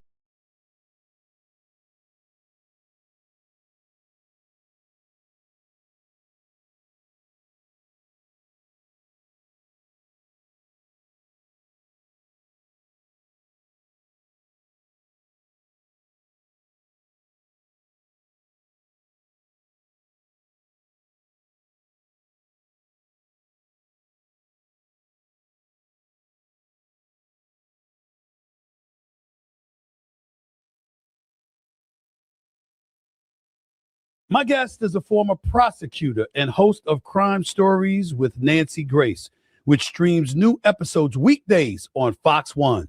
Please welcome for the first time to Straight Shooter, the one and only, Ms. Nancy Grace. How are you? How's everything, Nancy? Thank you for inviting me. That's a very tough question because all day long I investigate and analyze murder and mayhem. Very often, Mr. Smith, I have people ask, why don't you smile on TV? Yeah, you can't. Wouldn't that be odd for me to smile in the course of reporting on a dead young man or a missing child? So, I totally although I have great happiness in my life because of my twins. I got you. Boy-girl twins I had 18 years ago. Wow. All right. That's a lot. That's a lot of reason to be happy. No question about that. Let's get right to this case involving Nolan Wells. You've been all over this case right now. Just as a reminder to the audience, Wells was the 18-year-old college football player from Ocean Springs, Mississippi, who was on a boat July 4th with a group of friends and traveled by private boat to Horn Island, an uninhabited barrier island off the Mississippi coast. Wells was the only black person, so reported, on the boat. When the friends returned to the mainland, Nolan was the only one who did not make it back. Talk to me about this story, Nancy, and what do you make of it at this particular moment in time? I think that it is very murky, and I do not understand, Stephen, the demands on all platforms for the investigation to be shut down. Is it possible Nolan Wells died by accident? Yes, it's possible. Is it possible that there was foul play? Yes, that is possible. And I don't believe the investigation should be shut down until we know the answer to that. I have 2 children, both the age of Nolan Wells. I would be lying on the courthouse steps screaming for justice if the investigation into a death related to them was shut down before I had answers. So I don't understand where all the hate is coming from. Who specifically is calling for the shutdown of the investigation? Just to educate my audience. Well, go online. There's any number of people, thousands of people that think that, quote, this was an accidental drowning. Why are you doing this? You're a race baiter. You're fill in the blank. This has nothing to do with what color his skin was. This has to do with an unanswered question. During my prosecutorial career, I very often was the only white person in the courtroom. That has nothing to do with Lady Justice. What Lady Justice wants, what justice demands, is a full and fair investigation. And I'm also not saying that's not going on, because my boss, Lewis Slayton, the longest serving elected district attorney at that time, I think, Stephen, it was 37 years, was like a grandfather to me. He was very strict, no one to speak to the press. It could ruin the case. I always had the same answer when asked. I believe a Fulton County jury will render a verdict that speaks the truth, because I did believe that. We are not owed an explanation from law enforcement as to what they are doing.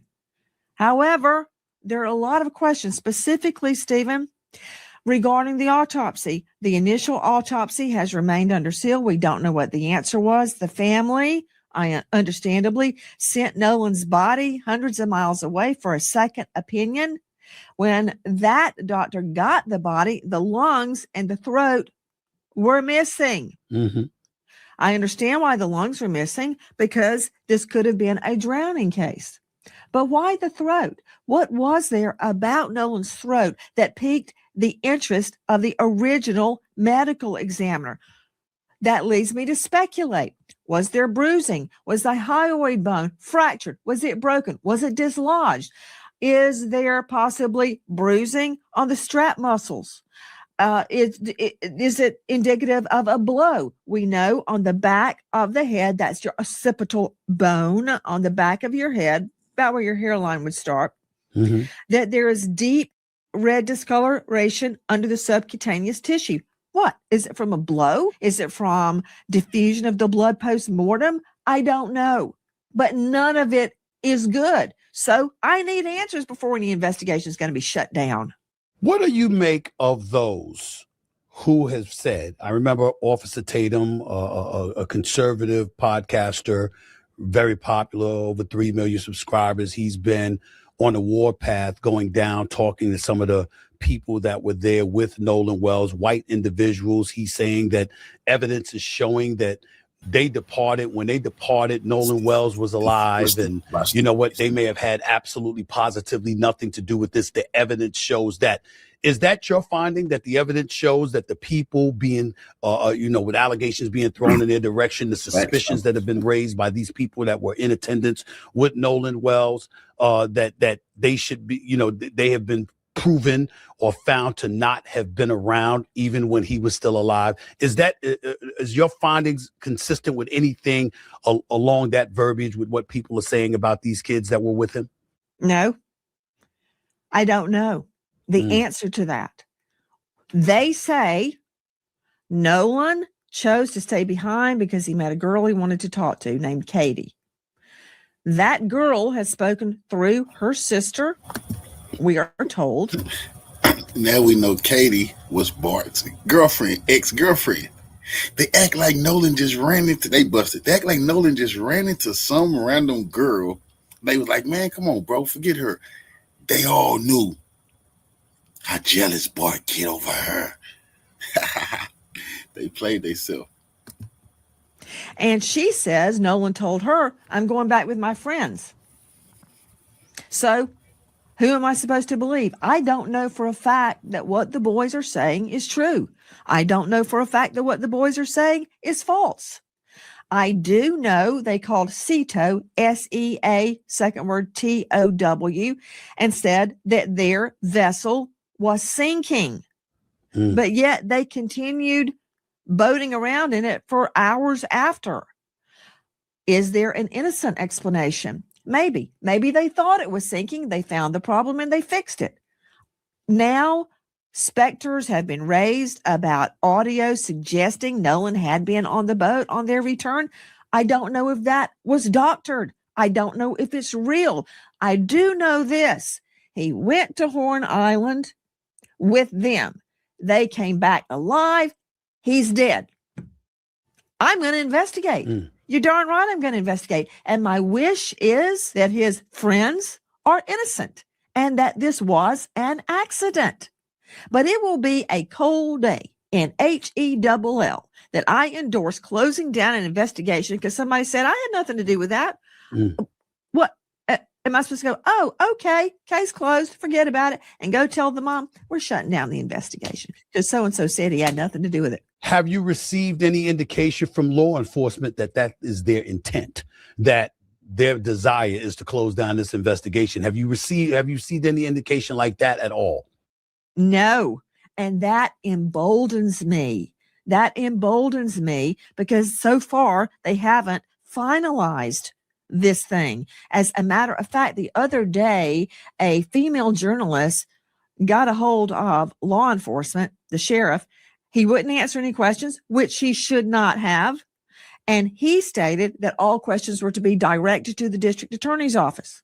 I expect what they'll do is this, Stephen. I expect that they will call in a grand jury. A grand jury has two purposes. It can be a charging grand jury. I presented hundreds of cases to grand juries to get an indictment. It can also be an investigative arm. It can subpoena documents. It can call for witnesses. It can question them.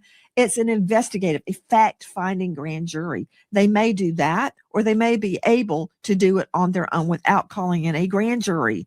But I believe that law enforcement will do the right thing.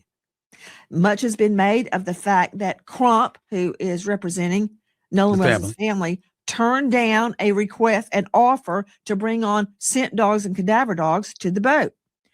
Well, I've got to just swat that down right now. Crump, or the Wells family, doesn't have the authority to allow anybody on that boat. It's not their boat. I've also learned through the grapevine that the boat has been searched. I would like to get my hands on that GPS nav system. I would like to find out if cadaver dogs were brought onto the boat. I would like to get a hold of Katie and question her. And I would like to ask each one of the boys separately what happened. And I'd like to give them a polygraph. Is that so wrong? That's what I would be doing right now. Nancy, I don't think it's wrong at all. And with those questions that you're asking, I think all of those are very important, very, very significant questions that need to be answered. What's the resistance to getting those answers? Is it law enforcement saying it's an ongoing investigation? You're not entitled to know things until we tell you to? Is it the family getting in the way? Is it the Wells family picking and choosing who they want to investigate matters, and they're interfering in their own way? What's this mess that seems to have been made of this case? Where does fault lie, if any at all, in your estimation, as to what's impeding progress in this investigation from taking fold? Stephen, I believe a lot of people desire controversy. I think that there are people out there that want to spin it out for their own gain, be it fame, be it money. And I cannot relate to that. I'm a crime victim. I am a victim of violent crime. My fiance was murdered shortly before our wedding. It changed my life and my family's life forever. It even affects me now, how I raise my children every day. I can't lay fault at the family's feet. I can't do that. I think that hate, racial hate, is being stirred. The pot is being stirred, and people are coming out. I looked at my Twitter the other day. I wish I hadn't. With the worst slurs. They're not, usually people will try to hide it. They're putting it in writing. It's just anger and hate, and it's boiled up in the form of this case. And I pray to God that we will get justice regardless, notwithstanding all the hate. I don't know where it's coming from. I can't identify with that.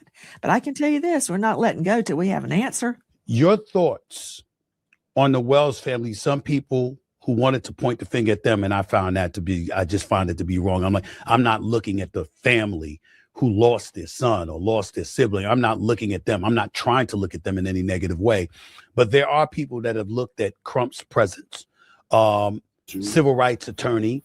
Obviously, he's represented white clients as well as black clients in the past. The family brought him in. They brought up Al Sharpton eulogizing Nolan Wells at the funeral. They brought up these kind of things to say that, the family, if not the family, those connected to the family are stoking these thoughts that you just articulated. That's a very, very big concern to you. What are your thoughts about that when the Crumps of the world, the Al Sharptons of the world, even though he just eulogized them at the funeral, he's not necessarily involved in the legal process. Their involvement in something like this, what does that do for or against the case in your estimation, based on your experience reporting on these potential crimes, allegations involving such manner? I don't care. I care about one thing: what happened to Nolan Wells. I don't care if Al Sharpton is stirring the pot. I don't care what people say, the rocks they throw, the slings and the arrows. Don't care. That does not dissuade me from finding out what happened. Now, Sometimes people seek refuge. How do I know the family didn't know who to contact? How do I know Crump or Sharpton didn't contact them? And they said, yes, help me, please. Maybe they thought an injustice was going down. I don't know why they chose Crump. I don't know why they chose Sharpton, but I can tell you this is not a Miss Congeniality contest. Nobody's going to get crowned Miss Sweet Potato at the end of this. Mm-hmm. Everyone will get hate mail. Everyone is going to get threats and everybody will be disliked. But in the end, we may find out what happened to Nolan Wells. So go ahead, sling mud, attack Sharpton, attack Crump, attack me, attack the family, attack the boys that were out there that day. For all I know, they've all passed a polygraph. I don't know that, but I do know I don't have answers. And a young man the age of my son and my daughter is dead. That's all that matters. I don't care what Crump or Sharpton scream into a microphone. Irrelevant to me. I only care about the facts.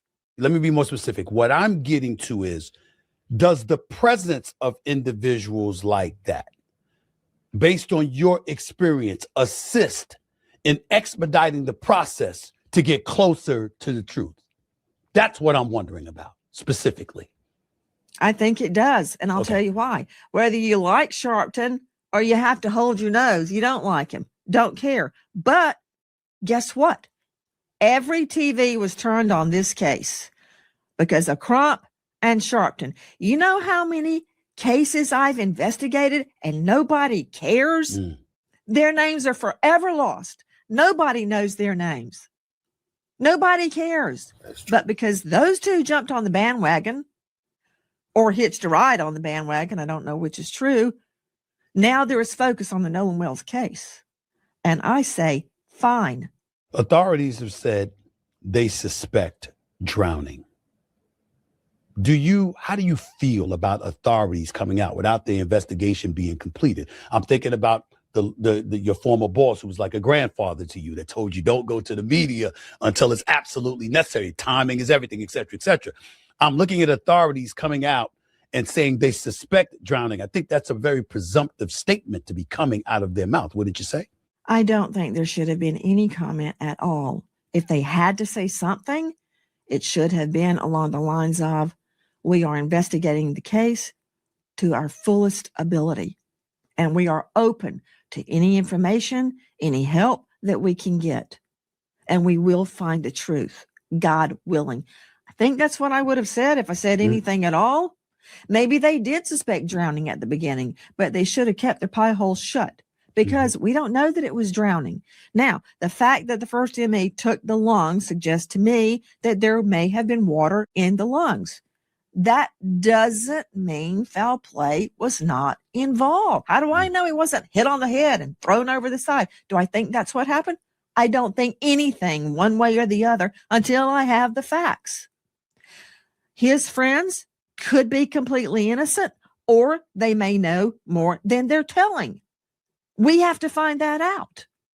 And the only way to do it is by applying pressure. And in my estimation, the authorities being a bit presumptuous and ahead of the curve and saying they suspect drowning and articulating that, it's almost like their wish was to aim you in a different direction, and the direction towards innocent for these boys. Because why would authorities come out so quickly and just say such a thing? That's just my thinking. But I'll ask you this as well. Your thoughts real quickly about the independent autopsy compared to the original autopsy. Your thoughts about that, if any at all. Oh, I've got plenty of thoughts, Stephen Smith, plenty of thoughts. First of all, they both are inconclusive. I don't have the first result, so I don't know. The second one is deemed inconclusive. Why? Because the second examiner does not have the throat or the lungs.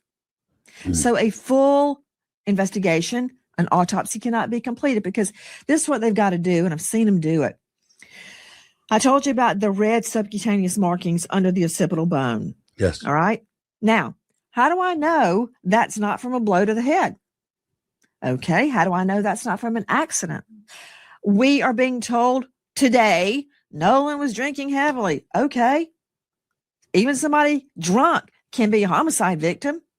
Even somebody drunk can be a victim of an accident. That means nothing to me. Everybody out there was drinking. So what, I'm going to be angry because the victim was drinking? Again, this is not a personality contest. It's not a moral test about his character. Bottom line, I need more evidence, because that bruising or hemorrhaging or reddening under the occipital, I got to figure out, it's from a blow. Is it from a fall? Is it diffusion? Now, go with me on this. When someone passes away, okay, and they're in a specific position, the blood pools. It's called lividity. The blood goes down. Like if I die on my back, my blood will go to the back of my head, my back, my rear end, the back of my legs. You turn me over, it'll go to my front. So is that pooling of the blood? I got into a full-on argument with a very esteemed medical examiner because he suggested it was pooling of the blood. Then why wasn't it anywhere else? Why wasn't there pooling on his back, on the back of his shoulders, his neck? Why is it just pooling here? So I've got a problem with that theory. Here's a problem with my problem. It's very complicated, Stephen. The neck, if it was injured, is very diffuse with blood. The blood from the jugular and the carotid arteries could diffuse post-mortem and gather there. So what they've got to do is get that tissue, the tissue from Nolan Wells's occipital bone around it. And they've got to look under a microscope and figure out, is this a result of a bruise, or is this diffusion of blood or something else? See, it's very complicated and very minute. So we need more evidence, is what I'm saying. I think it's very complicated for the average person out there. I don't think it's that complicated for you. I don't think it's that complicated for a medical examiner. If you have his body and you have that, you look at it and you can see what it is. To me, it just seems some resistance, I don't know from whom, to make sure that that becomes public knowledge. I think that's where the challenge lies, not in figuring. Revolutionary salute to our brother Ricardo for the donation to the war chest. Revolution is a way of life. Absolutely appreciate the love, soldier. Salute. It out. I think the challenge lies in us getting them to articulate what they figured out, Nancy. That's where I'm at with it. Now, you're saying what they figured out, because I don't think the second examiner has figured out anything, because he doesn't have the lungs or the throat. I'm talking about the first examiner. examiner. That highway bone. I'm talking about the first examiner. Okay, yeah. There's one holdout on that I could see justifying the delay, and that's waiting on toxicology. Were drugs involved? Because what if, and I have no evidence of this, what if he had used drugs, fell in the water, and drowned? But they didn't tell you that, Nancy. They didn't tell you anything about if he did use drugs, he could still be a victim. But they didn't tell you. I'm saying the average person out there, they didn't even tell you about, we're waiting. You couldn't say, we're waiting for the toxicology report. I mean, if you could sit up there and say, we suspect drowning, couldn't you have said, we're waiting for the toxicology report? You didn't hear them say that, did you? Yes, you could. I have not heard that, and you're very correct. That could be released where it's pending toxicology or anything. Just tell me something. But we're getting nothing. And again, it's not their duty to tell us anything. So before I assign wrongdoing to the medical examiner or anyone else, we need more facts. But I find it very disturbing. They all go out, and he's the only one that doesn't make it back. The girl says he left with them. They say he stayed with the girl. And there were hundreds of people out on Horn Island. Nobody saw him. Nobody. I find that very hard to believe. And think about the last person that left. What, they left him there? I don't believe that. And he left, and he let them leave, even though his cell phone was on the boat. His phone. Okay. His phone, rather. His phone was on the boat or whatever, which brings me to this question, because there were some questions about these conflicting stories coming out in the case of him staying behind to talk to a girl, a cell phone date, and inconsistencies between Life 360 and Snapchat locations. Talk about that for a quick second before I let you get on out of here, Nancy. I certainly will. I've consulted with digital forensics experts, and they say that there can be a difference between Snapchat location and Life 360 location and your iPhone, Find My iPhone location. Yes. So we have to make these things jive, and we may learn something nefarious or not. Now, we're also being told that there was no cell coverage there. I don't believe that, because the young man out on the boat called Cito and I could hear him just fine. So there was cell. So the mom was concerned. She didn't see any Snapchat or anything going on during this certain period of time. So we have to, and you can look, Stephen, even if you delete and you delete it from deleted and it's not stored in the cloud, can still find out if something was deleted, because it leaves a trail. Everything you do on your phone leaves a trail, even if it's totally deleted and deleted from the cloud, you still leave a trail of your actions. But just human nature.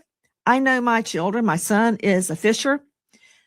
He would take his phone with him. He would leave it on the boat if he got into the water, but he would not let a boat leave with his phone. That would not happen.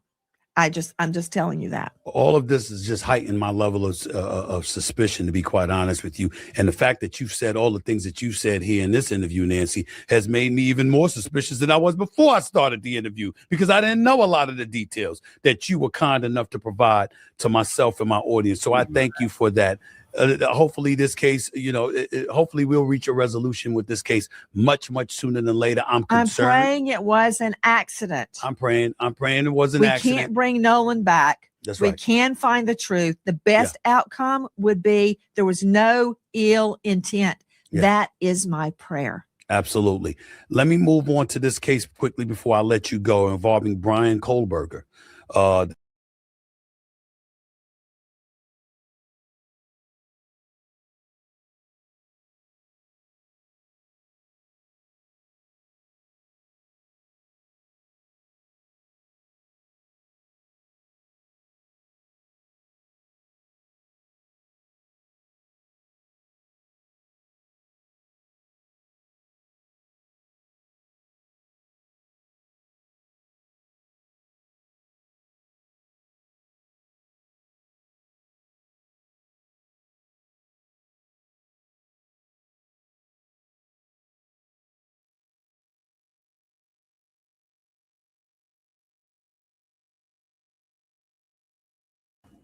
How you doing today?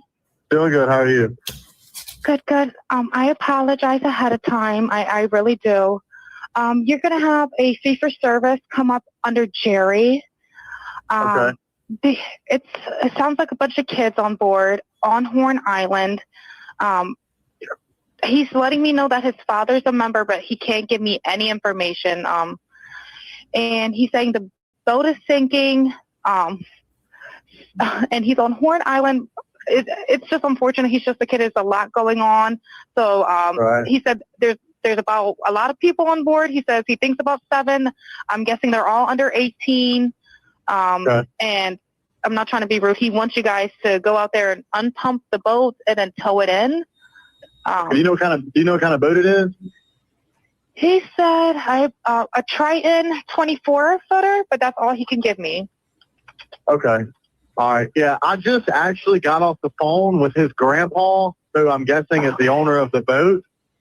And he said that Jerry. Yeah, he said, okay. I just hung up with him.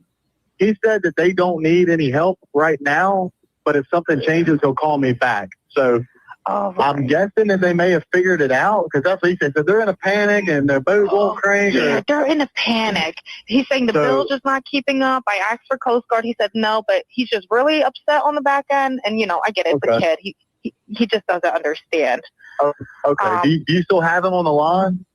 Yes, I still have him on the line. And again, I couldn't find, he couldn't give me anything regarding his grandfather's, membership. So it's just under Jerry fee for service. Okay. All right. I just talked to, if you want to, we're so tied up right now. We can't really do any non-member jobs right now. Is Jerry a member? Did you find out if he was a member or not? Yeah, I'm not sure if it's his boat or what. I'm not sure what's going on with it. Transfer the kid over. I'll talk to him, and then I'll call his grandpa back as well. All right. And did you want me to look up Jerry's membership? All right. So we can stop it right there. But we're going to go back and analyze that call, that part of the call, piece by piece. Peace and blessings, all praises to the Most High. Now, a lot of people have heard this call already. And at the beginning of the call, a lot of people are focusing on what is perceived to be those perceived murderers, discussing the fact that Nolan Wells has just died, ending with the guilty phrase, damn it, Bart, as in, what did you do? So my sister, Gianna Brantley, broke that down, and it's been sent out. And, I think I heard Nancy Grace talking about it last night, and she was going on trying to debunk it and, this, that, and the other.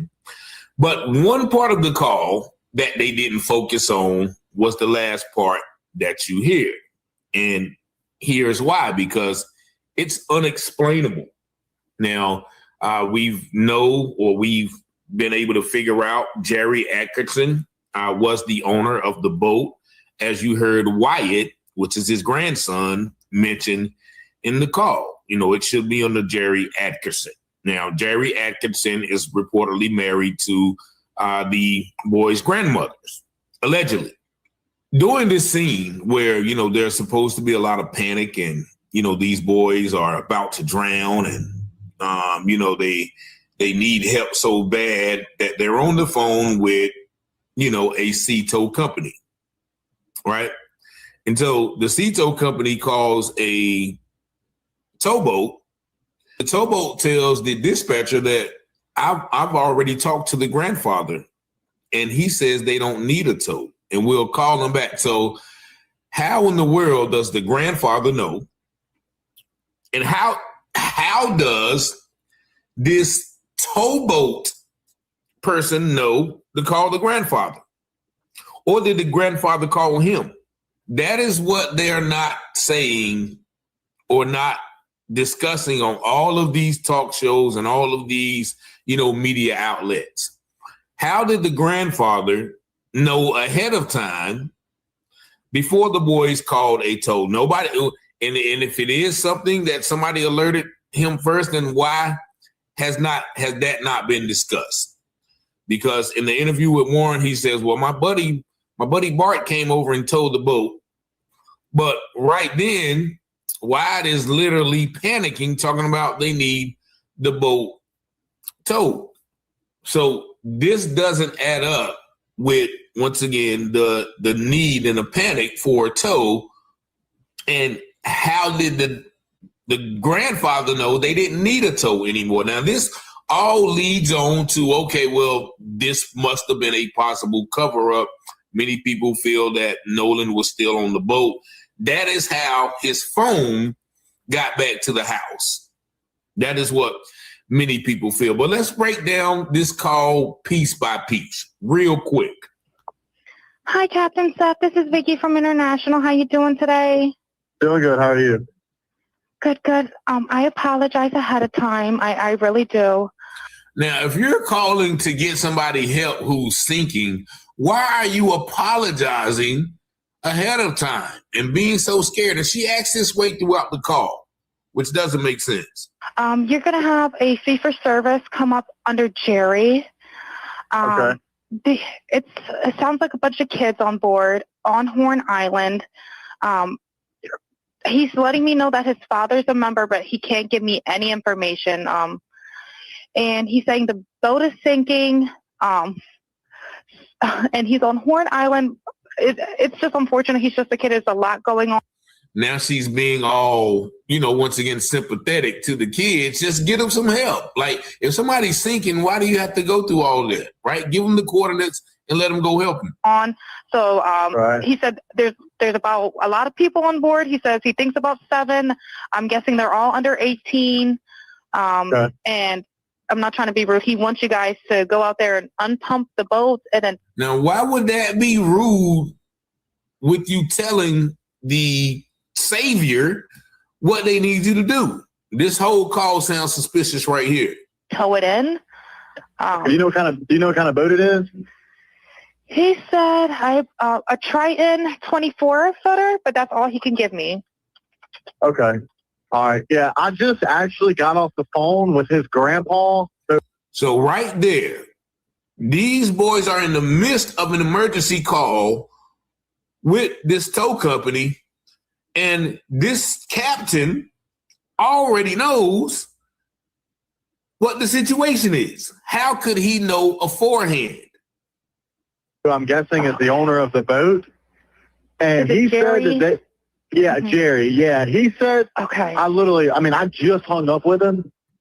And he's once again giving more information to the father. He literally just hung up with them while these boys are calling for a tow. So how does he know that they need a tow even before they finish the call to the attempted tow service? He said that they don't need any help right now, but it's something. Now, once again, how would he know how much help they need? Changes, he'll call me back. So, but if something changes, he'll call me back. I'm guessing that they may have figured it out because that's. So now, once again, you just heard Wyatt on the phone with the person saying they need help. But this guy said, oh, never mind. They must have figured it out. He clearly hasn't figured it out because he just yelled at the lady, said, hey, come tow my boat immediately, expeditiously, like Joe Clark said. So he said that they're in a panic and their boat won't crank. And right there again, now he tells this lady that the grandfather said, hey, they're in a panic and their boat won't crank. Now, that is not what they're saying. They're saying that their bilge is filling up. So it may be that they're just trying to figure out what to do to call and make this tow to cover up whatever alibi or whatever distraction that they're trying to throw, in my opinion, in this scenario. They're in a panic. He's saying the bilge is not keeping up. I asked for Coast Guard. He said no, but he's just really upset on the back end. And he asked for Coast Guard, but he said, no, if you're sinking, I'm calling in the cavalry. You know, I get it. It's a kid. He just doesn't understand. Oh, okay. Once again, there she goes with the sympathetic. Well, it's a kid. He doesn't what doesn't he understand? That the boat is sinking? Do you still have him on the line? Yes, I still have him on the line. And again, I couldn't find, he couldn't give me anything regarding his grandfather's, membership. So it's just under Jerry fee for service. Okay. All right. Yeah, I just talked to, if you want to, we're so tied up right now. We can't really do any non-member jobs right now. Is Jerry a member? Did you find out if he was a member or not? Yeah, I'm not sure if it's his boat or what. I'm not sure what's going on with it. But yeah, transfer the kid over. I'll talk to him, and then I'll call his grandpa back as well. All right. And did you want me to look up Jerry's membership number or anything like that to see if he's up? I know you guys are. You can try this cell phone number. Yes, sir. All right. And so also we must take into account is why didn't they let us hear that call between the captain and the kid?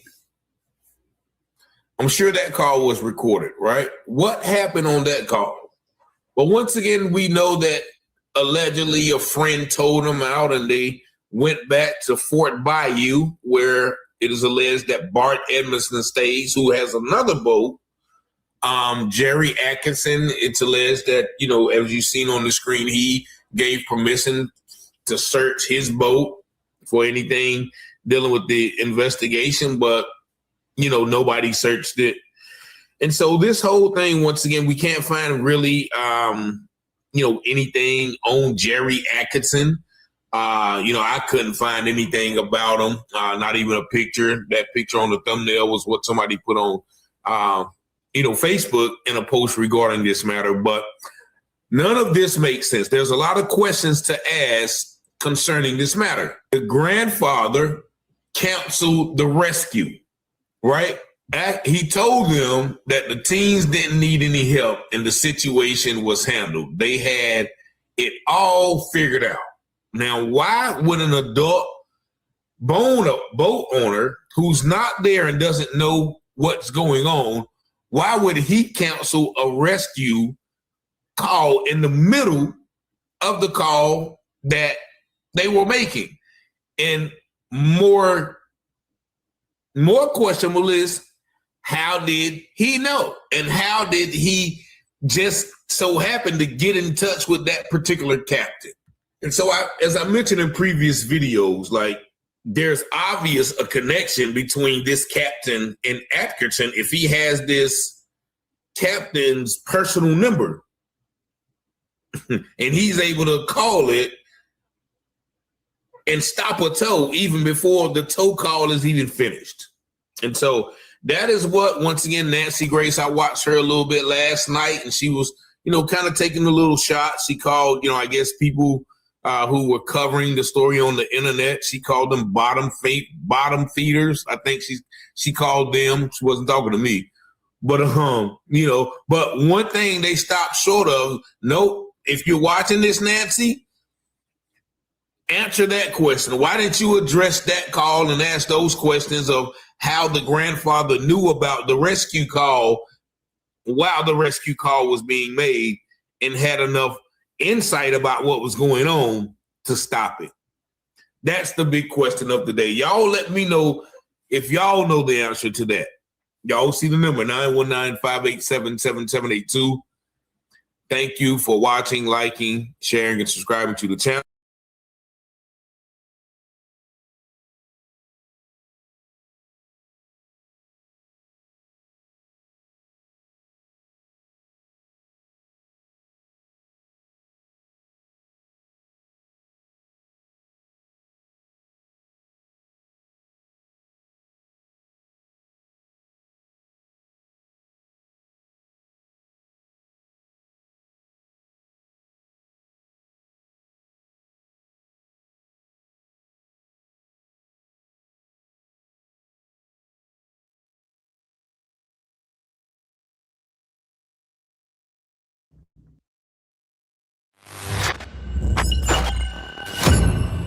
Willie D Live.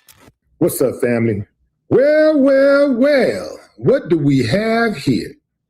According to WXXV Channel 25, which covers Gulfport, Biloxi, and Pascagoula, Mississippi, the parents of Nolan Wells' friends and local officials should be expecting some lawsuits.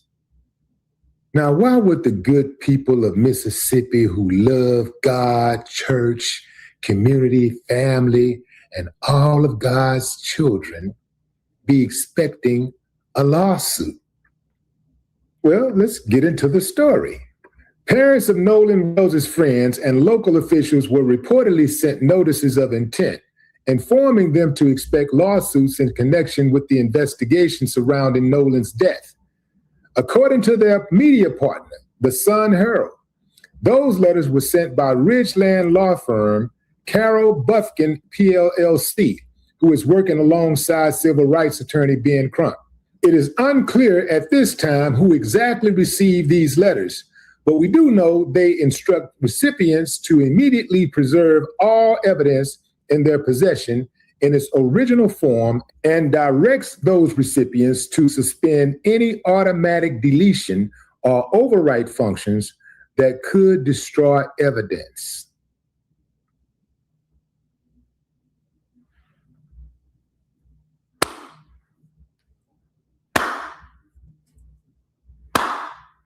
I ain't got no problem with that.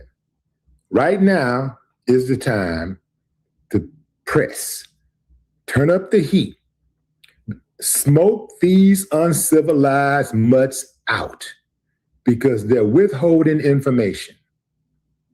I say check them all of them. In fact, don't stop at the parents.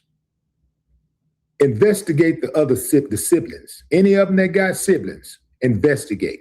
Siblings, boyfriends, girlfriends, pastors, what do you call those people, those Catholic people, the priest.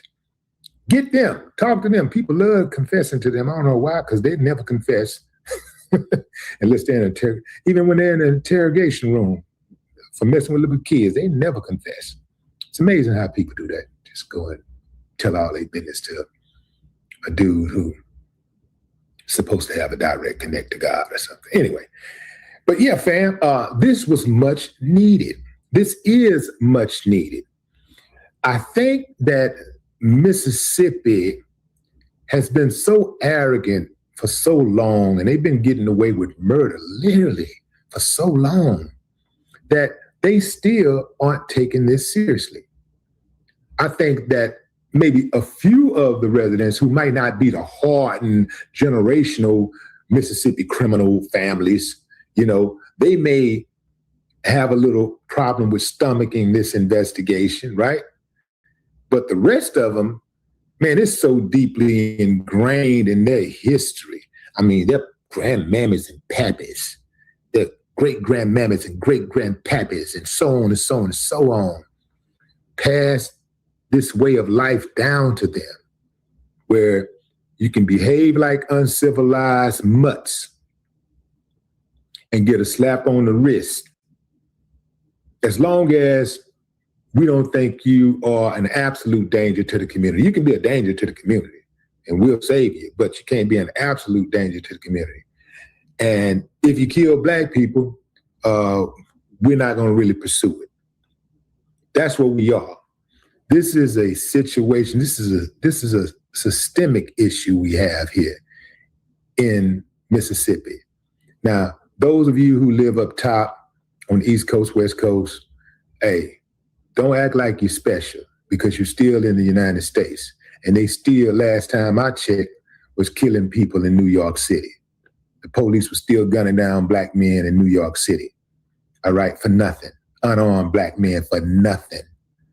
They were still gunning down unarmed Black men in Los Angeles and every other city in California. Last I checked, they were still gunning down Black people in every city in America. So don't be acting like you're special. That's how they get away with murder in your city, because y'all be so unprepared. Y'all be caught off guard. Like, can't believe that happened here. Yeah, it's America, man. It's America. Everything about America is cut and paste. Everything about America is cut and paste, from the schools to the churches, synagogues, the mosque, shopping strips, master plan communities. You ever leave town and you go somewhere and you're like, man, it looked like the same shopping strip? It make you think you ain't drove nowhere. It makes you think that you never left town. It's cut and paste. Same thing with the police department, hospital system, all of it is cut and paste. They try something out in one city, it works, and then they replicate it in every other city. And this killing Black people with impunity, cut and paste, ain't no different. So they're over there, they're shocked that people have the audacity to tell them to don't delete something and you're going to be investigated, you might be investigated. Now they like, man, what? Because all of the agencies cover for each other. You're not dealing with just one agency. If it was just one agency that was corrupt and everybody, all of the agencies outside of that agency were like, we're going to stand on integrity. We're going to abide by the Constitution. We took an oath to protect the people, and all people of Mississippi. It's be different, but it ain't like that. One agency has one rogue person does something wrong. First of all, the people within that agency protects them first. Whether it be their colleague or their supervisors, managers, chief, whatever, they protect them first. If it gets outside of the agency, then they're protected by, the mayor's office. They're protected by the DA, right? If it gets outside of that, then they're protected by any oversight committee.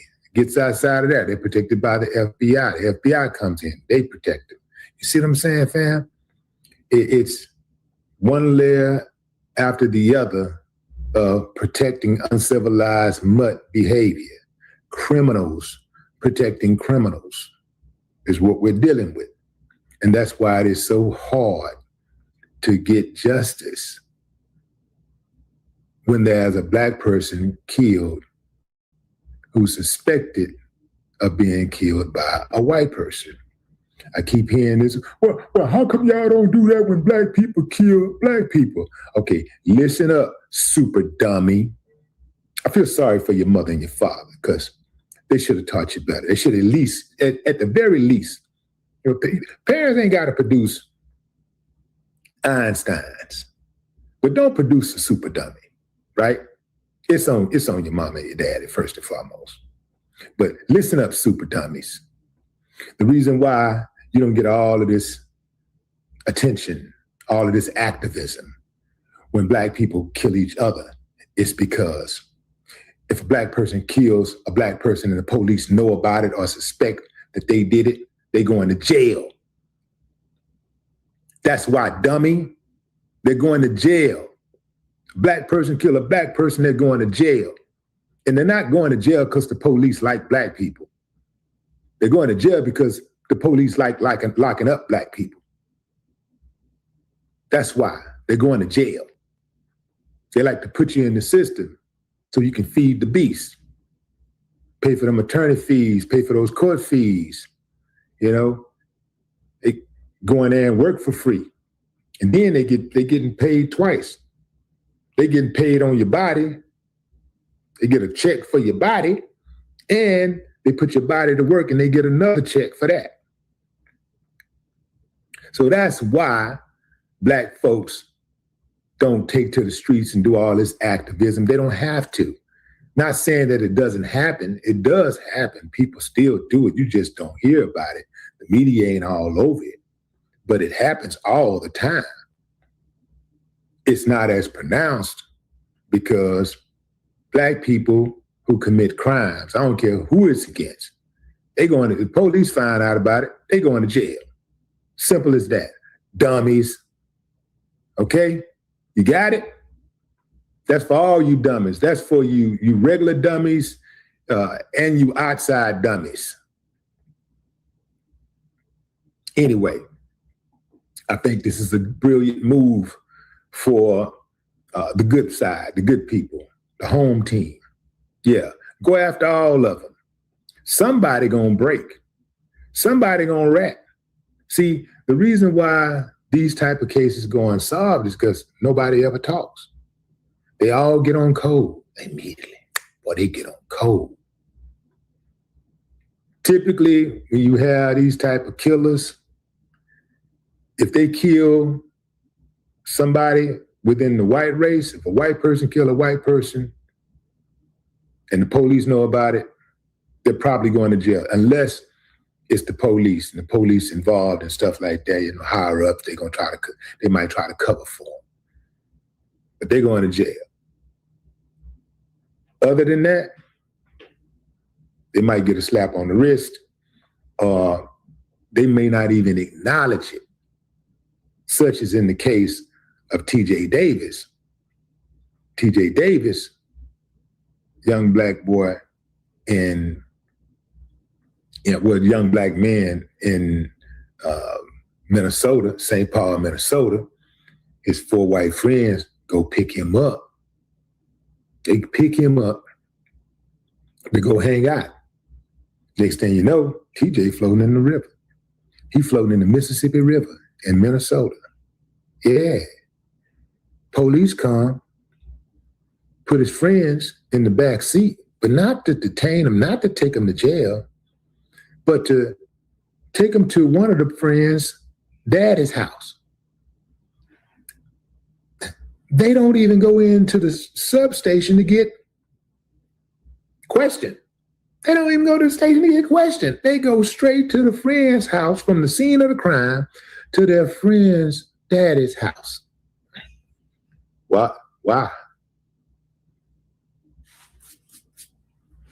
And get those stories together. Hey, go over that story. Get story type. Yeah. So these type of things happen all the time. in America. Don't matter where you live. It does not matter. It's happening in your town. And go figure. Follow me.